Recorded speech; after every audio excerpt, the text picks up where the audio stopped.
हरे कृष्ण। फिर हम स्टार्ट करते हैं। ओम ज्ञानतिमिरन्धस्य ज्ञानाञ्जनशलाकया चक्षुरुन्मिलितं येन तस्मै श्रीगुरवे नमः। श्रीचैतन्यमनोभीष्टं स्थापितं येन भूतले स्वयं रूपदामह्यं ददाति सपदान्वितं वन्देऽहं श्रीगुरोः श्रीयुतापद्मं श्रीगुरुं वैष्णवांश्च श्रीरूपं सागरजातां सहगना रघुनाथामितं तं सजीवं साद्वैतं सावधूतं परिजनाः सहितं कृष्णचैतन्यदेवं श्रीराधा कृष्णपादान् सहगना ललिता श्रीशाखामुतांश्च नमामि विष्णुपादाय कृष्णप्रेक्षाभूतले श्रीमते भक्तिवेदान्त स्वामी नाम्ने नमस्ते सारस्वते देवे गौरवाणी चारणे निर्विशेषवादी वांछकल्पद्रुवैसा कृपा सिंधु पत्यनाम पावनेन्द्र वैष्णव बोलो नमः। नमो महावदन्नाय कृष्ण प्रेमपदाय कृष्ण कृष्ण चैतन्य नाम नमः। हे कृष्ण करुणा सिंधु दीनबंधु जगत्पते गोपसागोपिका गंगाराधा कंदरम सुते कृष्णांचन गौरांगी श्री राधे वृंदावनेश्वरी विश्वामी देवी प्रणमामि हरिप्रिय श्रीजन निवासाय नित्य परमात्मने वरदे सुभद्राभ्यां जगन्नाथाय ते नमः। जय श्री कृष्ण चैतन्य प्रभु नित्यानंद श्री अद्वैत गदाधर श्री गौर नित्यानंद हरे कृष्ण कृष्ण कृष्ण हरे हरे हरे राम राम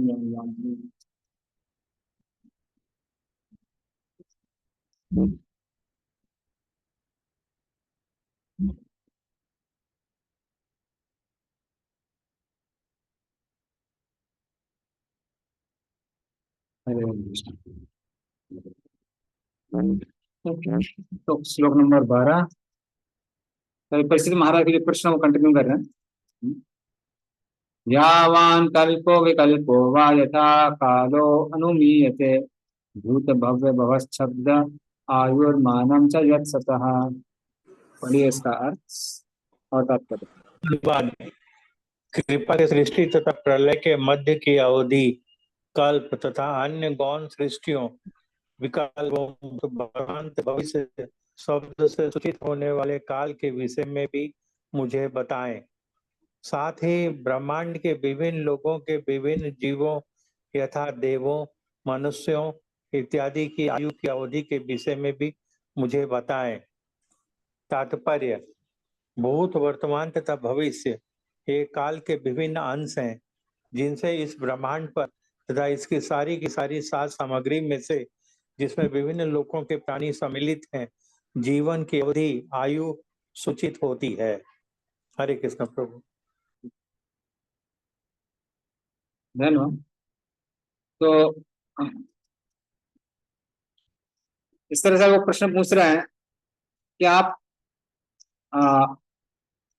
कल्पों के बारे में बताइए, उसके जो फिर पार्ट्स हैं उसके बारे में बताइए, भूत भविष्य वर्तमान के बारे में बताइए, और सबके जो मनुष्य हैं, देवगण हैं, पितृगण हैं, इन सबकी कितनी कितनी आयु है।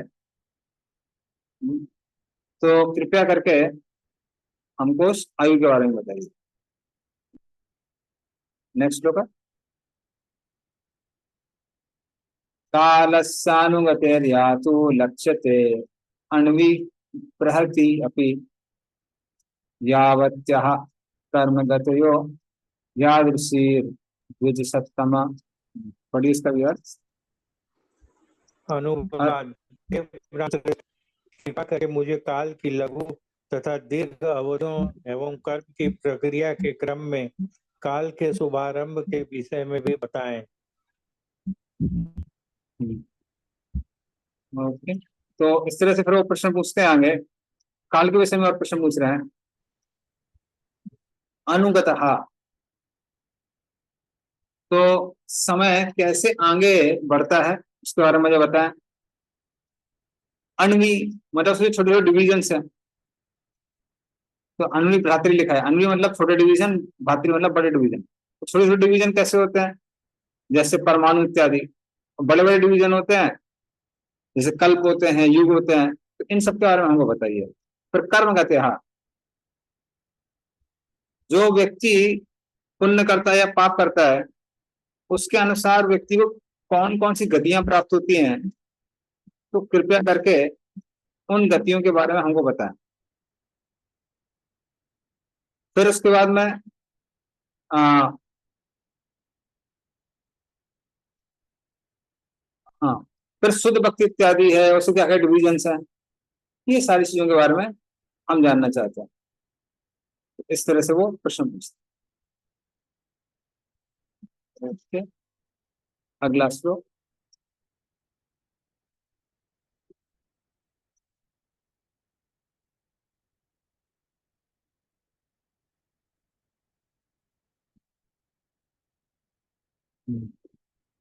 दिखाई नहीं दे रहा।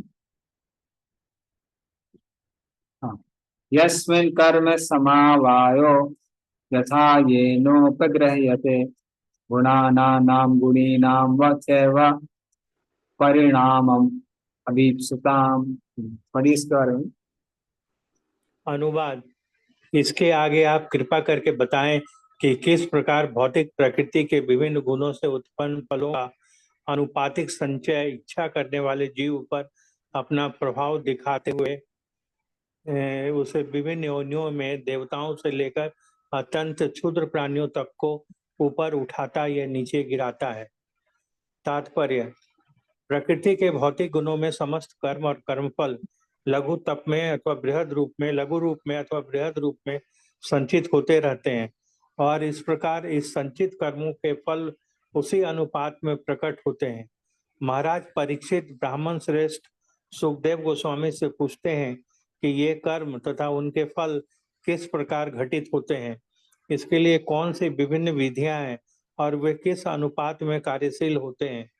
उच्च लोग जिन्हें स्वर्ग के देवों का धाम कहते हैं, अंतरिक्ष यान के बल पर नहीं, जैसा कि अब अनुभवहीन वैज्ञानिकों द्वारा कल्पना की जाती है, अपितु सात्विक कर्मों से प्राप्त किए जाते हैं।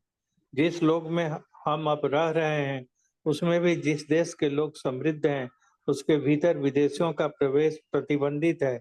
उदाहरणार्थ, अमेरिकी सरकार ने कम समृद्ध देशों से आने वाले विदेशियों के प्रवेश में अनेक प्रतिबंध लगा रखे हैं। इसका कारण यह है कि अमेरिका ऐसे किसी विदेशी के साथ अपनी संपन्नता में साझेदार नहीं बनना चाहते जिन्होंने अपने आप को अमेरिका के नागरिकों की भांति योग्य नहीं बनाया है। यही मनोवृत्ति उन लोगों में पाई जाती है जहाँ के निवासी अधिक बुद्धिमान है। उच्च लोगों का रहन सहन सतोगुणी है, अतः जो भी चंद्र, सूर्य तथा शुक्र जैसे उच्चतर लोकों में प्रवेश करना चाहता है उसे सतोगुणी कर्मों द्वारा पूर्ण रूप से योग्य होना चाहिए। महाराज परीक्षित के प्रश्न सतोगुणी कर्मों के अनुपात पर आधारित हैं, जिसके कारण इस लोक का प्राणी ब्रह्मांड के उच्चतम लोकों में जाने के योग्य हो सकता है। जिस लोक में हम रह रहे हैं उसमें जब तक कोई अनुपातिक रूप से उत्तम कर्म नहीं करता तब तक उसे समाज में अच्छा स्थान प्राप्त नहीं होता। कोई व्यक्ति उच्च न्यायालय के न्यायमूर्ति की कुर्सी पर बिना उस पद के लिए योग्यता के बल प्रयोग से नहीं बैठ सकता। इसी प्रकार जब तक इस जीवन में उत्तम कर्म नहीं किए जाते तब तक उच्चतर लोकों में प्रवेश नहीं हुआ जा सकता। रजो तथा तमोगुणी व्यक्ति केवल इलेक्ट्रॉनिक यंत्रों के बल से उच्च लोकों में प्रवेश नहीं कर सकते। भागवत गीता 9.25 के कथन के अनुसार जो लोग उच्चतर लोकों में जाने के लिए अपने को योग्य बनाते हैं वे वहां पहुंच सकते हैं। इसी प्रकार जो लोग पितृलोक जाना चाहते हैं वे वहां जा सकते हैं।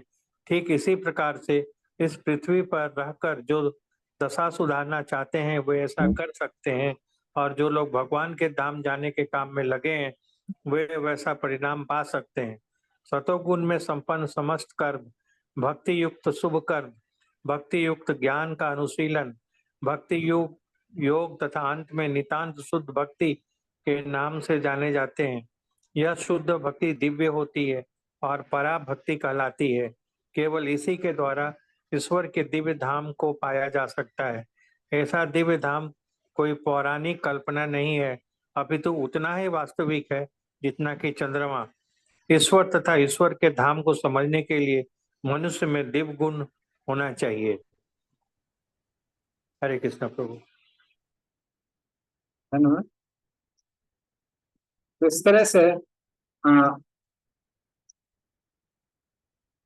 गुणों के प्रभाव से कोई सत्वगुण में, रजोगुण में, तमगुण में, उस अनुसार व्यक्ति को अलग अलग शरीर प्राप्त होते हैं। सत्वगुणी व्यक्ति को देवता इत्यादि के शरीर प्राप्त होता है और रजोगुण तमीगुणी लोग जो हैं, रजोगुणी हैं, उनको मनुष्य शरीर, और तमोगुण जुड़ी लोगों को नीच उनिया प्राप्त होती है। तो इसलिए वो कहते हैं आप कृपया करके पाप पुण्य योग ज्ञान भक्ति कैसे कैसे अलग गुणों के अनुसार वो अलग अलग विभाजित होते हैं, इन सब के बारे में मुझे बताइए। हाँ, फिर ये बताइए कि जीव को कौन सा इनमें से करना चाहिए ताकि उसको एक पर्टिकुलर शरीर प्राप्त हो। हाँ, फिर आप बताइए कि कैसे कर्म ज्ञान भक्ति द्वारा व्यक्ति मनुष्य शरीर प्राप्त करता है। कर्म में से भक्ति का क्या फल है, ज्ञान में से भक्ति का क्या फल है, योग में से भक्ति का फल है, और शुद्ध भक्ति का फल। तो ये हम लोग पहले भी भक्ति शास्त्र में डिस्कस कर चुके हैं, कई बार कर चुके हैं। प्रभुपाद जी यहाँ लिख रहे हैं कि अगर नित्य किशोर कृष्ण के धाम जाना है तो शुद्ध भक्ति ही।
हरे कृष्ण।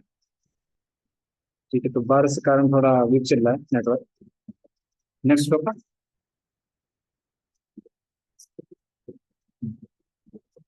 भूपाताल ककुव्योम ककुव्योमः ग्रह नक्षत्र भूभृताम सरित समुद्र द्वीपानां संभवश्चैतत् ओकसाम। पढ़िए इसका तात्पर्य। अनुवाद। हे ब्राह्मण श्रेष्ठ, कृपा करके यह भी बताएं कि ब्रह्मांड भर के गोलोकों, स्वर्ग के चारों दिशाओं, आकाश, ग्रहों, नक्षत्रों, पर्वतों, नदियों, समुद्रों तथा द्वीपों, इन सब के प्रकार के वासियों की उत्पत्ति प्रकार होती है। तात्पर्य। विभिन्न इस भूभागों इत्यादि के वासी भिन्न प्रकार से स्थित होते हैं और वे सभी मामलों में एक समान नहीं थे। स्थल के वासी जल या आकाश के वासियों से भिन्न होते हैं। इसी प्रकार विभिन्न ग्रहों तथा आकाश के नक्षत्रों के वासी भी एक दूसरे से भिन्न होते हैं। ईश्वरीय नियम के अनुसार कोई भी स्थान रिक्त नहीं है, किंतु एक स्थान के वासी दूसरे से भिन्न होते हैं। यहाँ तक कि मानव समाज में भी जंगलों अथवा मरुस्थलों के वासी ग्रामों तथा नगरों के वासियों से भिन्न होते हैं। ऐसे वे प्रकृति के विभिन्न गुणों के अनुसार निर्मित होते हैं। प्रकृति के नियमों का यह समंजन अंधाधुंध नहीं होता। इस व्यवस्था के पीछे विशाल आयोजन होता है। महाराज परीक्षित इन सब बातों को प्रामाणिक रीति से महामुनि श्रील सुखदेव गोस्वामी से जानने की प्रार्थना करते हैं।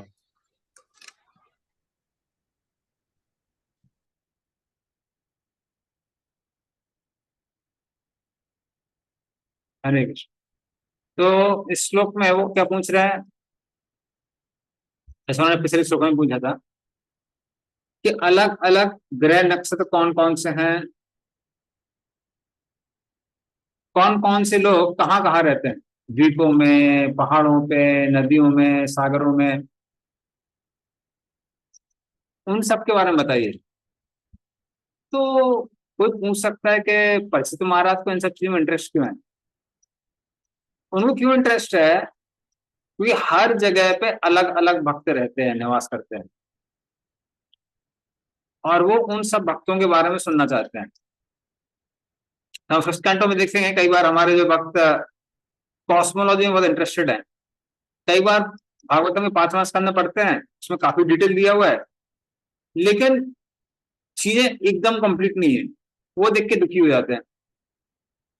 अरे क्या सुखदेव गोस्वामी ने थोड़ा सा क्यों छोड़ दिया, या प्रभुपाद ने इनकम्प्लीट करके क्यों छोड़ दिया, आराम से हमारा टीवी भी बन जाता है।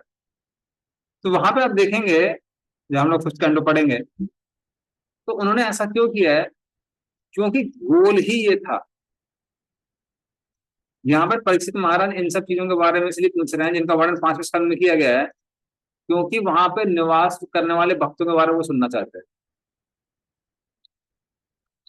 तब देखेंगे अलग अलग वर्षों में, द्वीपों में कौन से प्रोमिनेंट भक्त हैं, कौन सी प्रोमिनेंट डिटीज हैं, वो क्या क्या प्रार्थनाएं करते हैं, भगवान की कैसे सेवा करते हैं, उन सब, वो सब हाईलाइट है फिफ्थ कैंटो की। तो फिफ्थ कैंटो का हाईलाइट उसका डिटेल नहीं है कि कौन कौन से सागर समुद्र द्वीप वर्ष होते हैं, उसका हाईलाइट क्या है कि ऐसी जगहों पे कौन कौन भक्त कहाँ कहाँ निवास करते हैं, और वो किसकी पूजा करते हैं और कैसे पूजा करते हैं। जैसे किमपुरुष वर्ष है, किमपुरुष वर्ष में भगवान राम की पूजा करते हैं, और जो प्रोमिनेंट भक्त है वहां पे वो है हनुमान जी। और हनुमान जी कितनी सुंदर सुंदर प्रार्थनाओं से भगवान की पूजा करते हैं, तो वो सारी प्रार्थनाएं वहां दी हुई हैं।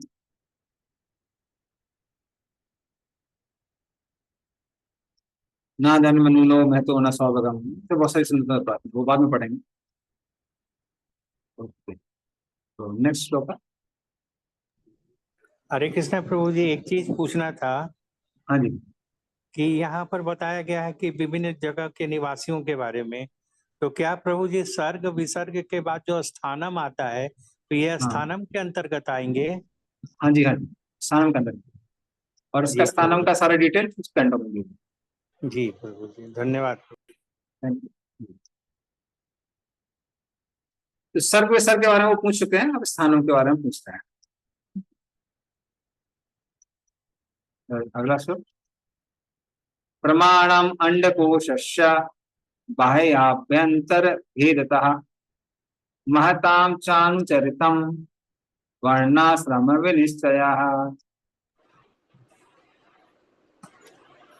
पढ़िए इसके बारे में। अनुवाद। साथ ही कृपा करके ब्रह्मांड के बाहरी तथा भीतरी विशिष्ट विभागों, महापुरुषों के चरित्र तथा कार्यों और विभिन्न वर्णों एवं जीवन के चारों आश्रमों के वर्गीकरण का भी वर्णन करें। तात्पर्य: महाराज परीक्षित भगवान श्री कृष्ण के विलक्षण भक्त हैं, अतः वे भगवान की सृष्टि की संपूर्ण महत्ता को जानने के इच्छुक हैं। वे ब्रह्मांड के आंतरिक तथा बाहरी अवकाश के विषय में जानना चाहते हैं। ज्ञान के वास्तविक खोजी के लिए इस विषय में पूरी तरह जानना सर्वथा उपयुक्त है।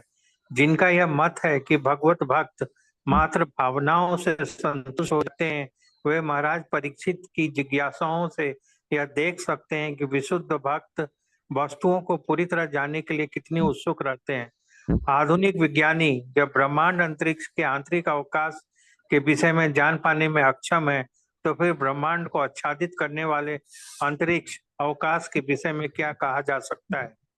महाराज परीक्षित मात्र भौतिक ज्ञान से तुष्ट होने वाले नहीं हैं। वे भगवत भक्तों या महापुरुषों के चरित्र तथा कार्यों के विषय में जानने की उत्सुकता प्रकट करते हैं। भगवान की महिमा तथा उनके भक्तों की महिमा से मिलकर श्रीमद् भागवत का पूर्ण ज्ञान बना है। श्री कृष्ण ने अपनी माँ को अपने मुख के भीतर सारा ब्रह्मांड दिखलाया, किंतु उनकी माँ अपने पुत्र प्रेम से पूर्ण रूप से मुग्ध होने के कारण यह देखना चाह रही थी कि उन्होंने मुंह के भीतर कितनी मिट्टी खाई है।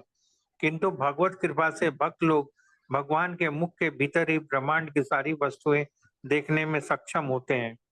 मानव समाज का चार तथा चार आश्रमों में जैसा वैज्ञानिक विभाजन हुआ, उसके संबंध में भी यहाँ वैयक्तिक गुणत्व के आधार पर जिज्ञासा व्यक्त की गई है। ये चार विभाग मनुष्य के निजी शरीर के चार भागों के ही समान है। शरीर के अंग शरीर से अभिन्न होकर भी स्वयं में अंग मात्र होते हैं। चारों वर्णों तथा चारों आश्रमों की वैज्ञानिक प्रणाली की यही विशिष्टता है। मानव समाज के ऐसे वैज्ञानिक विभाजन की महत्ता भगवान की भक्ति के आनुपातिक विकास द्वारा आंकी जा सकती है। सरकारी नौकरी में रत कोई भी व्यक्ति, जिसमें राष्ट्रपति भी सम्मिलित है, संपूर्ण सरकार का अंग होता है। प्रत्येक व्यक्ति सरकारी कर्मचारी है, किंतु इनमें से कोई भी सरकार नहीं है। परमेश्वर के राज्य में जीवात्माओं की ठीक यही स्थिति है।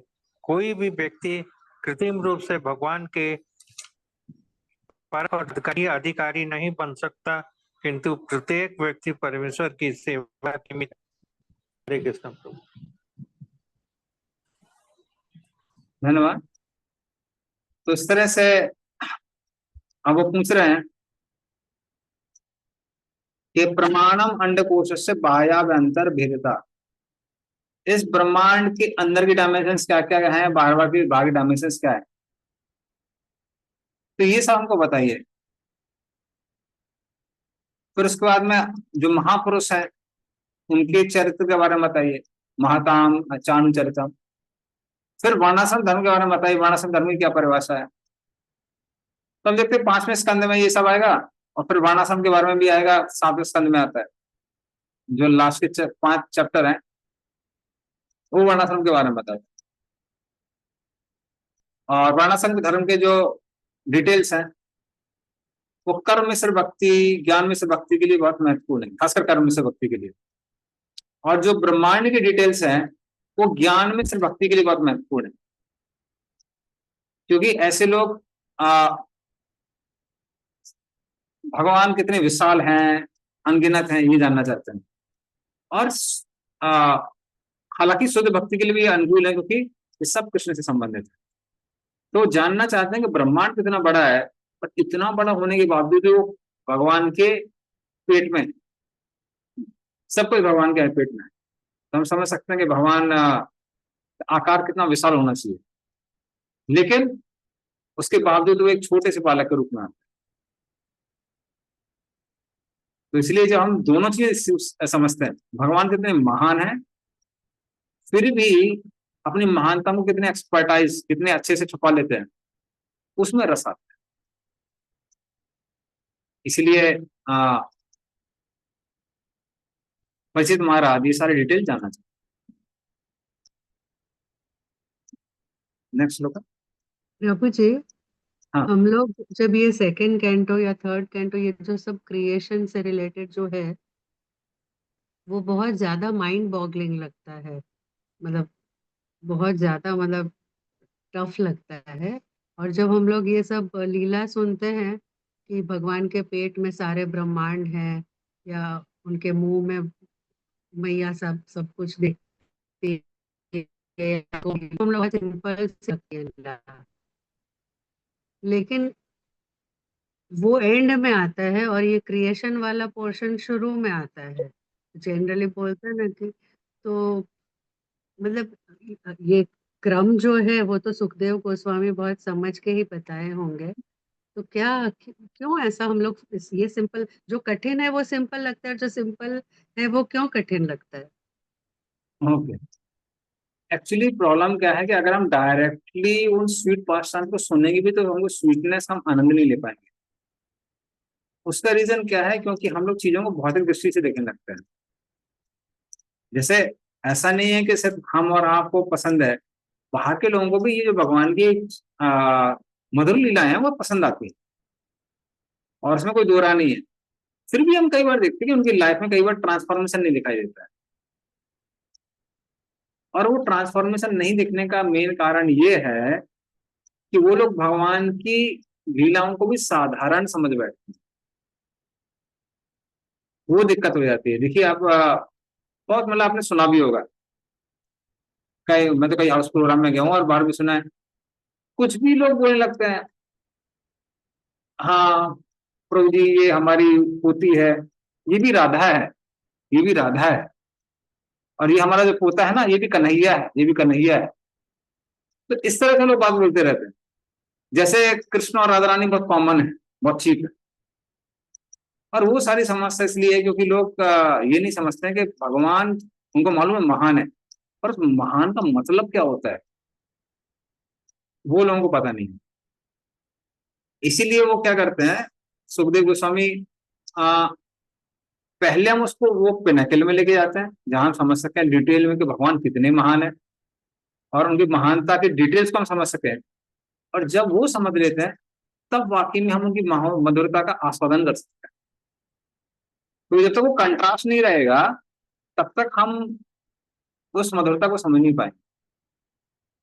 तो भगवान को बोल रहे हैं कवल खा रहे हैं, तो लोग बोलते हैं ठीक है भाई यार, हम भी तो दही और भात खाते हैं ना कई बार, मतलब इतना स्पेशल क्या है उसके अंदर।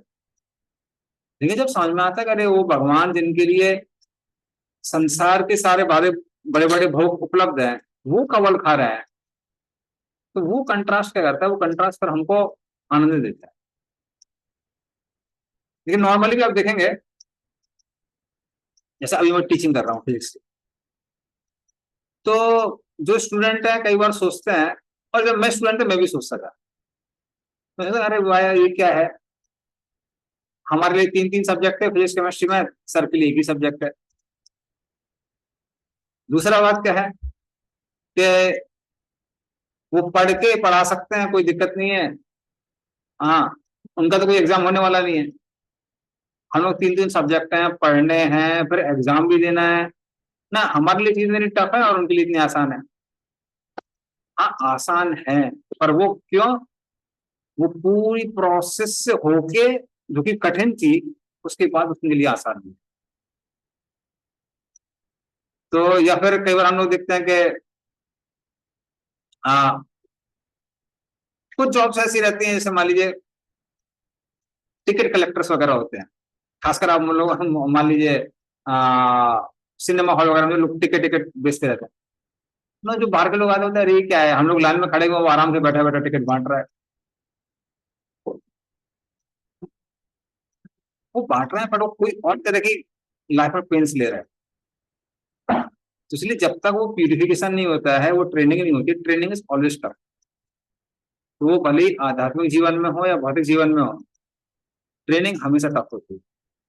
एक बार ट्रेनिंग वो टफ ट्रेनिंग हो जाती है, फिर उसके बाद वो सेम चीज आसान और मदद लगने लगती है। तो लोग कई बार सोचते हैं कि ठीक है ये सब्जेक्ट सर पढ़ा रहे हैं तो बहुत आसान है। आसान है, लेकिन अगर किसी ने वो इन डेप्थ स्टडी नहीं की है तो पढ़ा पढ़ा के कुछ समय बाद बोर हो जाएगा। सेम चीज मैं जब भक्ति शास्त्री भक्ति बाबा पढ़ाना स्टार्ट किया था, तो कुछ डिवोटी मेरे से पूछ रहे थे क्या भैया भक्ति शास्त्री पढ़ा उसके बाद क्या पढ़ाएंगे, मैंने भक्ति बाबा पढ़ाऊंगा, फिर उसके बाद क्या पढ़ाएंगे, भक्ति वेदांत पढ़ाएंगे। बोले कि उसके बाद क्या पढ़ाएंगे, मैंने ठीक है जब कोर्स स्टार्ट होगा भक्ति सर्वमा पढ़ाएंगे, क्या फिर उसके बाद क्या पढ़ाएंगे, मैंने यही सब पढ़ाएंगे। कह रहे पढ़ा पढ़ा क्या बोर नहीं हो जाएंगे, क्या पढ़ा यही पढ़ा रहे हैं बार बार, बोर नहीं हो जाएंगे। तो अगर हम किसी भी चीज की इन डेप्थ स्टडी करते हैं तो फिर बोरियत की बात नहीं आती, बट उसके लिए इनिशियली वो हार्डवर्क करना ही पड़ता है। तो इवन मैं मैट्रिक सब्जेक्ट के पॉइंट ऑफ व्यू से बोल सकता हूँ, आईआईटी की लैंग्वेज में उसको बोलते हैं एक सब्जेक्ट की फील आने में टाइम लगता है। हीरा काउंट भी सुना होगा ना, बोलते हैं एक जी सब्जेक्ट प्रभु की। जी। हाँ आप एक प्रभु जी, मैं तो कहना चाह रहा था कि भागवतम में तो एकदम साफ साफ स्पष्ट लिखा हुआ है कि शायद प्रथम कैंटो में कि बिना मेडिकल कॉलेज गए हुए और बिना शिक्षक के पढ़ाई के आप केवल पुस्तक पढ़ करके एक योग्य डॉक्टर नहीं बन सकते, डॉक्टर बन ही नहीं सकते हैं। तो इसी तरह से भागवतम हो या हमारा ये जो शास्त्र की विभिन्न पुस्तकें हैं, तो बिना हमारे परंपरा गुरु के हम इसको समझ ही नहीं सकते हैं खुद से पढ़ करके।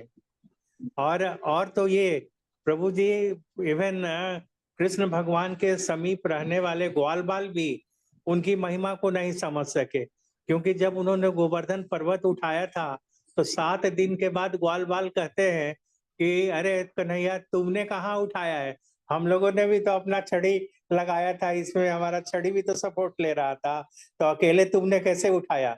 तो हम लोग भी उसमें साक्षी थे, साथी थे। तो इसी तरह से प्रभु जी, लोगों को भान नहीं होता है, लेकिन भगवान की लीलाएं बहुत अद्भुत है।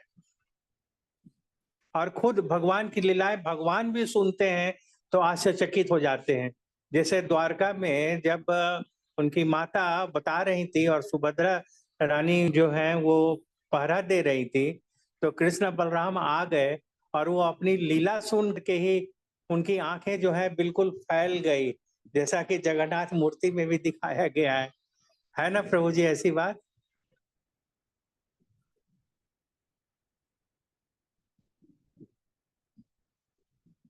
प्रभु जी डिस्कनेक्ट हो गए हैं प्रभु जी। हाँ माता जी ऐसे ही है। ये कथा हाँ। है कि भगवान कृष्ण या जगन्नाथ का आंख ऐसा क्यों दिखता है, तो वो अपनी लीला सुन करके खुद ही वो विस्मृत हो गए इस तरह से। तो हम लोग तो एकदम अति साधारण लोग हैं, हमारी क्या हम्म। बात है। हम्म। सही बात है।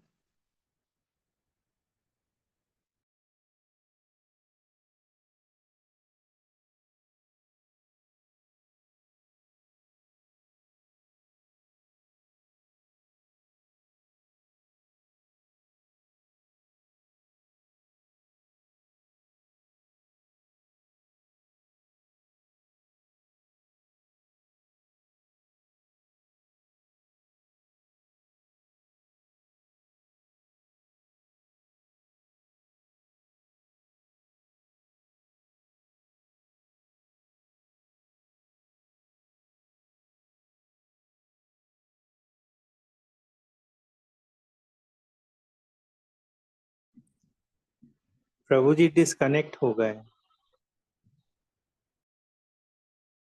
हाँ।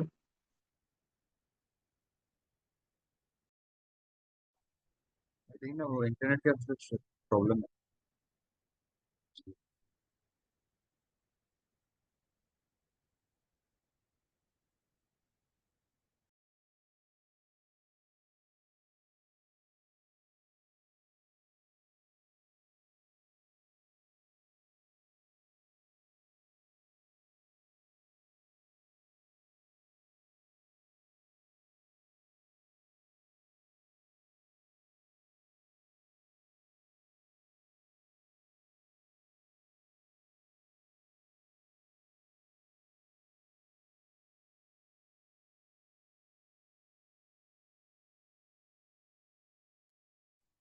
प्रभु जी, पलाश प्रभु, आज प्रभु जी को रिमाइंड कर दीजिएगा ना ओपन बुक वाला क्वेश्चन बता देने के लिए। ओके मैम, ठीक।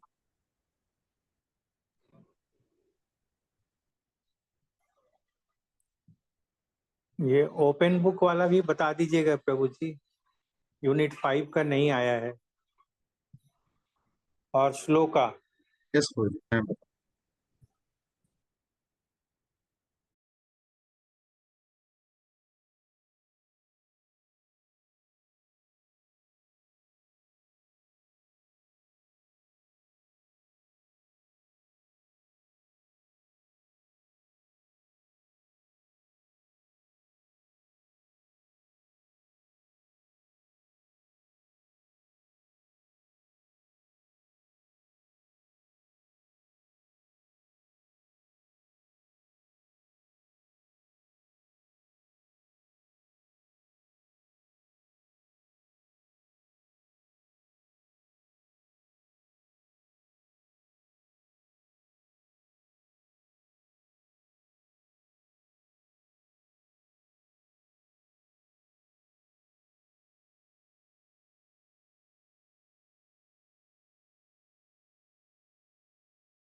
अरे इंटरनेट प्रॉब्लम।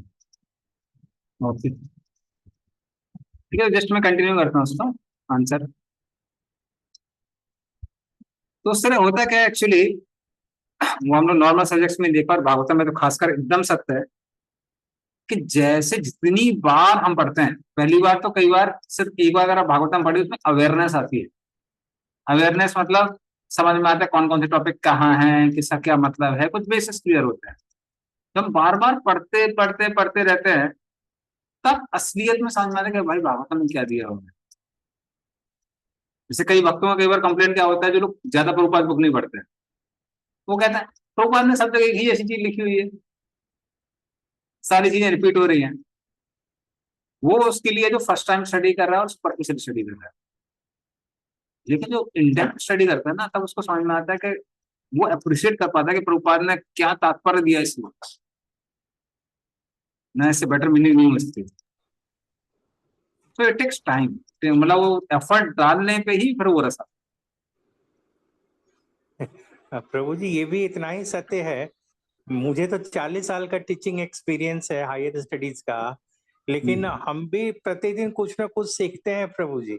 यस, कुछ अगर डाउट्स हमारे रह गए हैं तो काल क्रम में पढ़ाते पढ़ाते या स्टूडेंट के क्वेश्चन के बाद हमारी भी उत्कंठा होती है और शायद हम नया चीज सीखते हैं।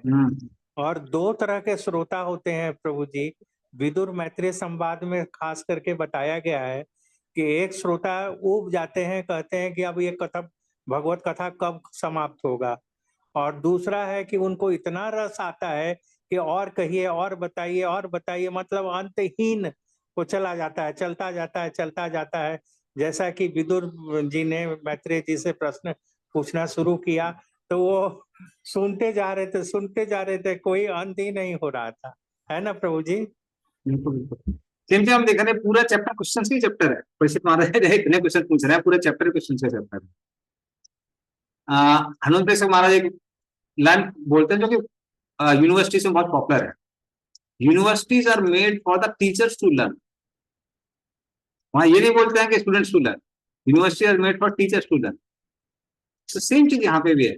जब हम पढ़ते हैं, बोलते हैं, डिस्कस जितना करते हैं उतना ज्यादा सीखते हैं, और इसका कोई एंड नहीं है, नॉलेज का कोई एंड नहीं है।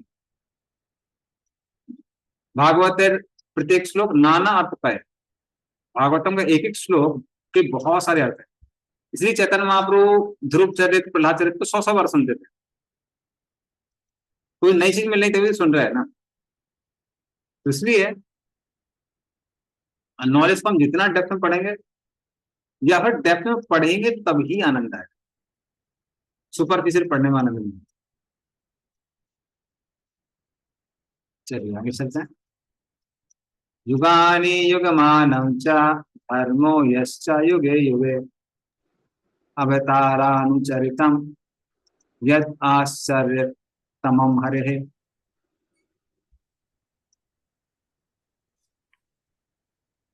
और इसका अर्थ होगा अनुवाद। कृपा करके सृष्टि के विभिन्न योगों तथा उन सबकी अवधियों का वर्णन कीजिए। मुझे विभिन्न युगों में भगवान के विभिन्न अवतारों के कार्यकलापों के विषय में भी बताइए। तात्पर्य: भगवान श्री कृष्ण आदि भगवान है और परमेश्वर के समस्त अवतार उनसे अभिन्न होते हुए भी उन्हीं से उद्भूत हैं। महाराज परीक्षित ने परम विद्वान एवं महामुनि सुखदेव गोस्वामी से ऐसे अवतारों के कार्यकलापों के विषय में पूछा जिससे भगवान के अवतार की पुष्टि प्रमाणिक शास्त्रों में उल्लिखित उनके कार्य के आधार पर की जा सके। महाराज परीक्षित सामान्य मनुष्य की धारा में बहकर भगवान के अवतार को आसानी से स्वीकार करने वाले जीव न थे, अपितु वे वैदिक साहित्य में बड़े श्रील सुखदेव गोस्वामी जैसे आचार्य द्वारा पुष्ट लक्षणों के आधार पर ही उसे स्वीकार करना चाहते थे। भगवान अपनी अंतरंगा शक्ति से प्राकृतिक नियमों की किसी अनिवार्यता के बिना अवतरित होते हैं, फलतः उनके कार्यकलाप भी असामान्य होते हैं। भगवान के विशिष्ट कार्यकलाप उल्लिखित हैं और हमें यह जान लेना होगा कि भगवान के कार्यकलाप तथा स्वयं भगवान एक हैं, क्योंकि वे परम स्तर पर स्थित हैं। अतः भगवान के कार्यकलापों के विषय में सुनने का अर्थ है कि भगवान के प्रत्यक्ष संगति करना, और भगवान के प्रत्यक्ष संगति का अर्थ है भौतिक कलमश से शुद्धि। इसकी विवेचना हम पिछले खंड में कर चुके हैं। तो इस तरह से वो कहते हैं कि अलग अलग युगों के बारे में बताइए, युगों के काल के बारे में बताइए, कितने बड़े बड़े युग है। फिर युग के कौन कौन से धर्म है, धर्मो यश्चा युग युगे, हर धर्म का युग का धर्म है। अवतार अवतारानुचरितम, कौन कौन से अवतार किस किस युग में होते हैं। हाँ, किसके अवतार, आश्चर्य तमम हरे। हाँ, और वो क्या क्या आश्चर्यजनक चीजें करते हैं जो भगवान हरि के अवतार हैं, उनके बारे में बताइए। तो वो युग अवतार के बारे में पूछ रहे हैं, और युग अवतार कौन सी भक्ति के अंग का प्रचार प्रसार करते हैं उसके बारे में भी पूछ रहे हैं।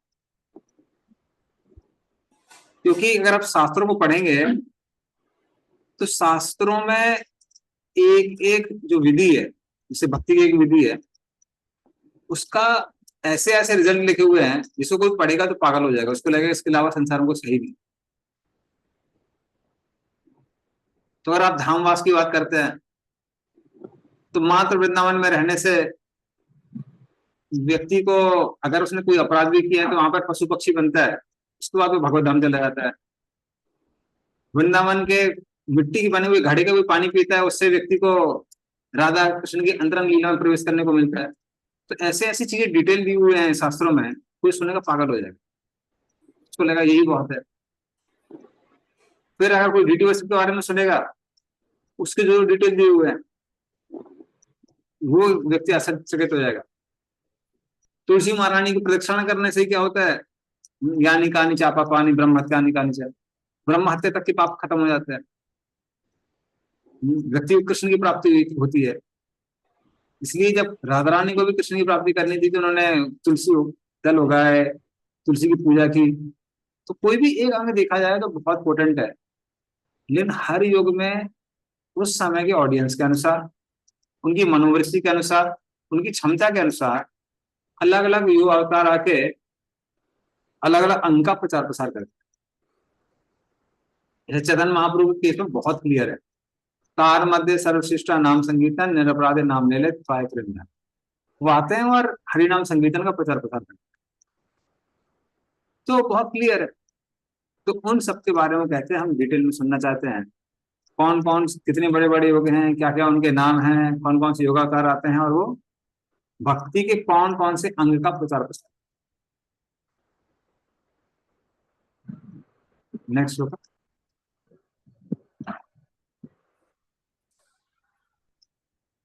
नृणाम साधारणो धर्मः सवेशश्चायादृशः श्रेणीनां राजर्षीणां च धर्मा कृत्सेषु जीवताम्। पढ़िए इसका भी अर्थ और तात्पर्य। अनुवाद। कृपा करके यह भी बताइए कि मानव समाज के सामान्य धार्मिक संपर्क सूत्र क्या हो, धर्म में उनके विशिष्ट कर्तव्य क्या हो, सामाजिक व्यवस्था तथा प्रशासकीय राजकीय व्यवस्था का वर्गीकरण तथा विपत्तिग्रस्त मनुष्य का धर्म क्या हो। तात्पर्य। मनुष्यों की सभी श्रेणियों का, चाहे वे कोई या कुछ भी हो, सामान्य धर्म भक्तिमय सेवा है। यहाँ तक कि भगवत भक्ति में पशुओं को भी सम्मिलित किया जा सकता है, और इसका सर्वोत्कृष्ट उदाहरण भगवान श्री राम के भक्त बजरंग या हनुमान जी द्वारा प्रस्तुत हुआ है। हम पहले ही कह चुके हैं कि यदि भगवान के असली भक्त का पथ प्रदर्शन प्राप्त हो तो आदिवासी तथा मानव भक्षी लोग भी भगवान की भक्ति में लग सकते हैं। स्कंद पुराण में कथा है कि एक बहेलिया श्री नारद मुनि के प्रभाव से किस प्रकार भगवान का भक्त बन गया। अतः भगवत भक्ति प्रत्येक जीव द्वारा सामान्य रूप से भोग्य है। विभिन्न देशों में विभिन्न सांस्कृतिक परिस्थितियों में जो धार्मिक लगाव होता है वह स्पष्टतः मानव का सामान्य धर्म नहीं है, अपितु मूल सिद्धांत भक्तिमय सेवा है। यदि कोई धर्म परमेश्वर की श्रेष्ठता को स्वीकार नहीं भी करता तो भी किसी विशेष नेता द्वारा निर्दिष्ट अनुशासनिक नियमों का पालन करना होता है। धार्मिक संप्रदाय का ऐसा नेता कभी भी सर्वश्रेष्ठ नहीं होता, क्योंकि ऐसे नेता अपने पद पर किसी तपस्या के माध्यम से आता है, किंतु नेता बनने के लिए भगवान को ऐसे अनुशासनिक कार्य नहीं करने पड़ते, जैसा कि हम भगवान श्री कृष्ण के क्रियाकलापों में देखते हैं। समाज की जातियों तथा आश्रमों के कर्तव्य जीविका के नियमों पर आधारित होते हुए भक्ति सिद्धांत पर भी निर्भर करते हैं। भगवत गीता में कहा गया है कि मनुष्य अपने कर्मों के फल को भगवान की भक्ति में अर्पित करने मात्र से ही जीवन की परम सिद्धि प्राप्त कर सकता है। भगवान की भक्ति करने वाला कभी कष्ट नहीं भोगता, अतः आपद धर्म का कोई प्रश्न ही नहीं उठता। जैसा कि परम अधिकारी श्रील सुखदेव गोस्वामी द्वारा इस ग्रंथ में बताया जाएगा, भगवत भक्ति के अतिरिक्त कोई अन्य धर्म नहीं है, भले ही वह विभिन्न रूपों में प्रकट क्यों ना हो। धन्यवाद प्रभु जी। हरे कृष्ण। Thank you. तो अभी वो क्या बोलते हैं, नृणाम साधारणो धर्मः, तो सारे मनुष्यों के लिए जो एक साधारण धर्म है उसके बारे में बताइए। वो साधारण धर्म क्या है, भक्ति है। और प्रभुपाद तात्पर्य में बताते हैं, उसको कोट करते हैं, किराट गुणांध पुलिंद पुरुष के साथ है, यन्ने च अपाश्रय से शुद्धंधि तस्में प्रवेश में नम। ये कोई भी व्यक्ति, बल्कि तिर्यक जना, एक श्लोक में तिर्यक जना, तिर्यक जना मतलब जो मनुष्य शरीर में भी नहीं है वो भी अगर यदि अपाश्रयाश्रया, उन भक्तों का आश्रय लेते हैं जिन्होंने भगवान का आश्रय लिया हुआ है, तो वो भी शुद्ध होकर भक्ति कर सकते हैं। ये धर्म सबके लिए है। तो वो कहते हैं इसके बारे में बताइए। फिर सा विशेषश्च यादृशा, और हर किसी के लिए कौन कौन से विशेष धर्म है उसके बारे में भी बताइए। हाँ, और उदाहरण के लिए क्या बोलते हैं, श्रेणी नाम राजर्षि नाम चा धर्म। तो राजर्षि के लिए कौन से धर्म होते हैं, राजा के लिए कौन से धर्म होते हैं, तो हर वर्ण और आश्रम के अलग अलग धर्म होते हैं। बल्कि कई बार एक वर्ण के लिए जो धर्म होता है वो दूसरे वर्ण के लिए अधर्म होता है। जैसे ब्राह्मण को दया दिखानी चाहिए, क्षमावान होना चाहिए, लेकिन क्षत्रिय के लिए कम से कम रणभूमि में तो वो धर्म, वो दया नहीं दिखानी चाहिए।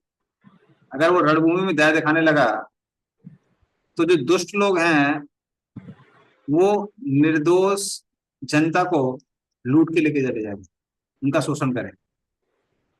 तो उनको क्या करना चाहिए, उनको क्षमा नहीं दिखानी चाहिए, उनको दंड देना चाहिए। उसी तरह से ब्राह्मण के लिए बोला जाता है कि उसको सत्यवादी होना चाहिए, लेकिन वैश्य अगर सत्यवादी होगा तो प्रॉफिट नहीं कमा पाएगा। तो उसके लिए बोलते हैं कि आप प्रॉफिट कमाने के लिए झूठ बोल सकते हैं, आप तो हमारे रिश्तेदार हैं ना, आपसे क्या प्रॉफिट लेंगे, ठीक है, थोड़ा सा लॉस में दे देते हैं, बाद में पता लगा उससे ज्यादा प्रॉफिट लेके गए। तो इस तरह से वैसे लोगों के लिए कुछ चीजें अलाउड है।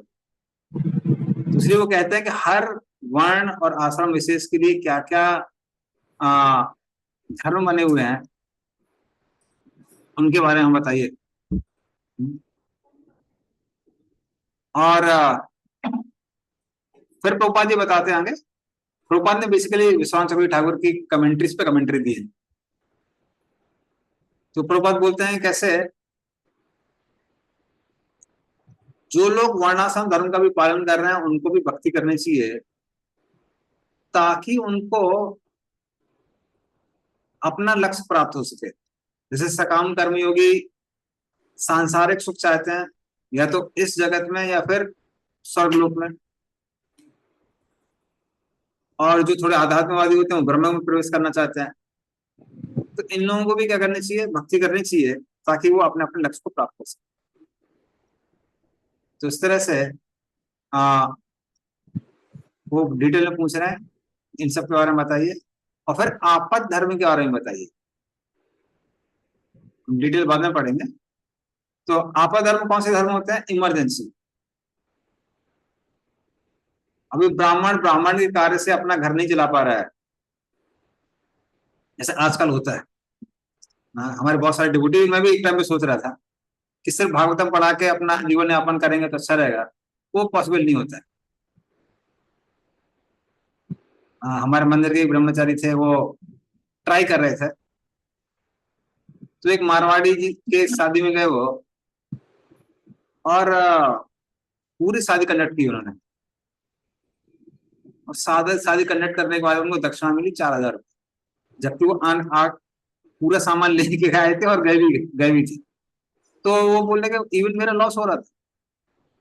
और ऐसा नहीं कि वो व्यक्ति गरीब था, वो जो सबको खाना खिला रहा था या प्रसाद बांट रहा था, जो भी था, बोले एक एक प्लेट 2,000 की, सिर्फ 2 प्लेट का लक्ष्मी उनको दिया। तो फिर उनको समझ में आया कि नहीं नहीं, आपद धर्म लेना पड़ेगा भी, ये इससे काम नहीं चलेगा। तो इमरजेंसी धर्म होता है। तो ब्राह्मणों के लिए बोला जाता है कि अगर वो ऐसे नहीं कर पा रहे हैं तो या तो वो बिजनेस कर सकते हैं या फिर क्षत्रिय का धर्म कर सकते हैं। तो वो डिटेल दिया हुआ है। तो ये आपद धर्म है, इनके बारे में भी हमको बताइए। इस तरह से प्रश्न पूछते हैं पचित। नेक्स्ट,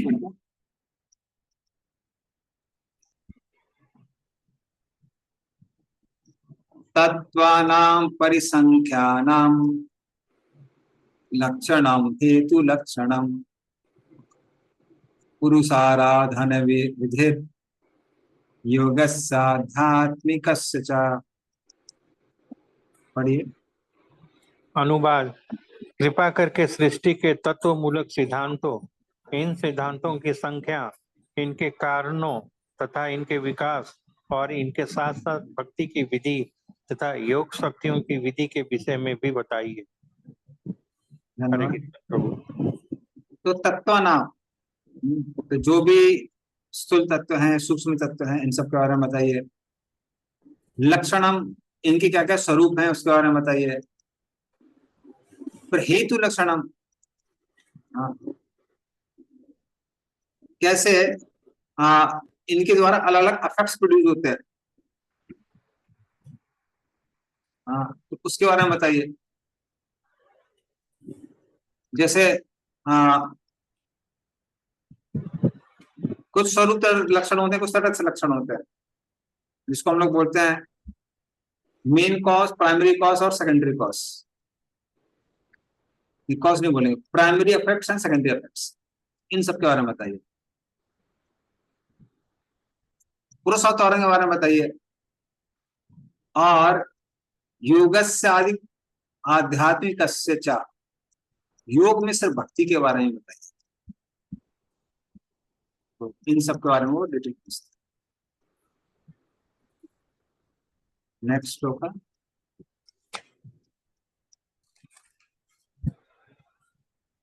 योगेश्वरेश्वर गतिर लिंग भंगस्तु योगिनाम वेदोपवेद धर्माणाम इतिहास पुराणयोः।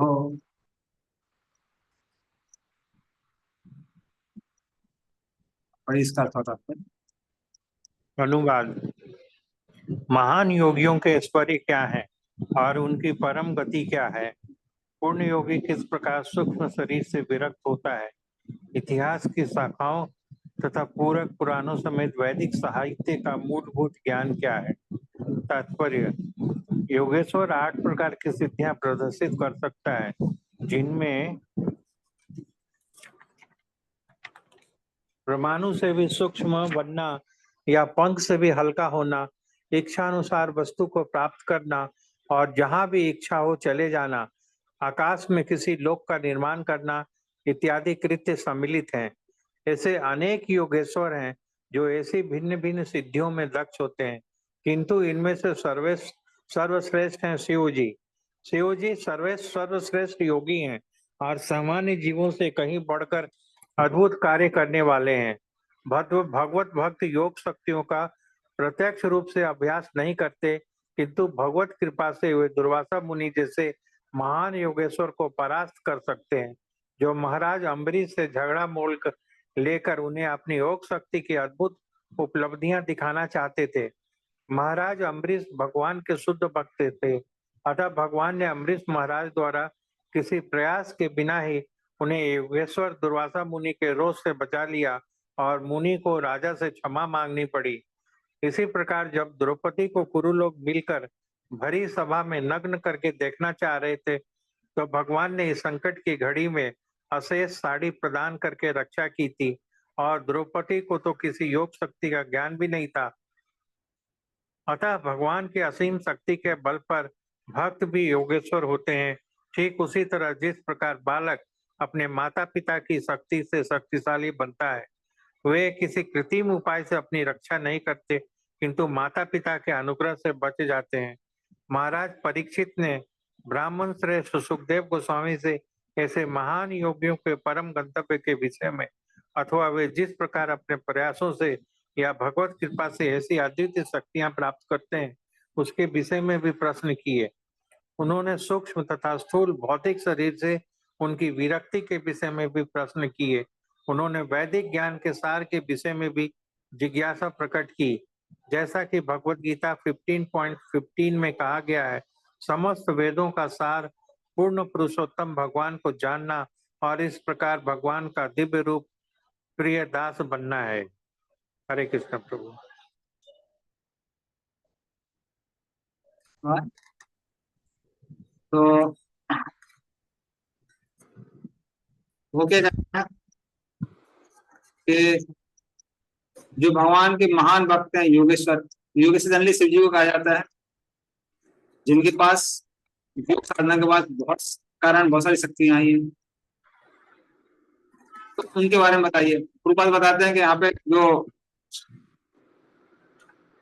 भगवान के भक्त हैं उनको भी योग शक्तियों का फायदा मिल जाता है। कैसे?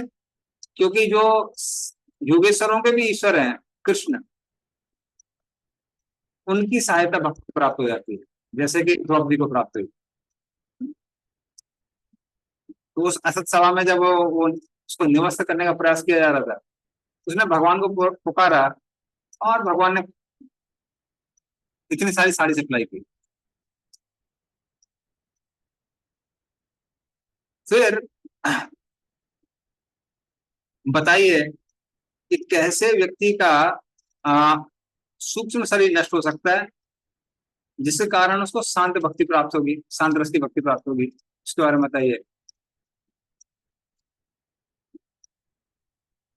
फिर बताइए कि सारे वेद, उपवेद, इतिहास, पुराण, इन सब का अंतिम निर्णय क्या है, कंक्लूजन क्या है, जो कि भक्ति है, उसके बारे में भी हमको बताइए।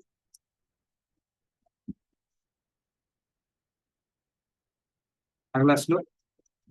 Hare Krishna Prabhu, I हाँ, would like this verse said about different category.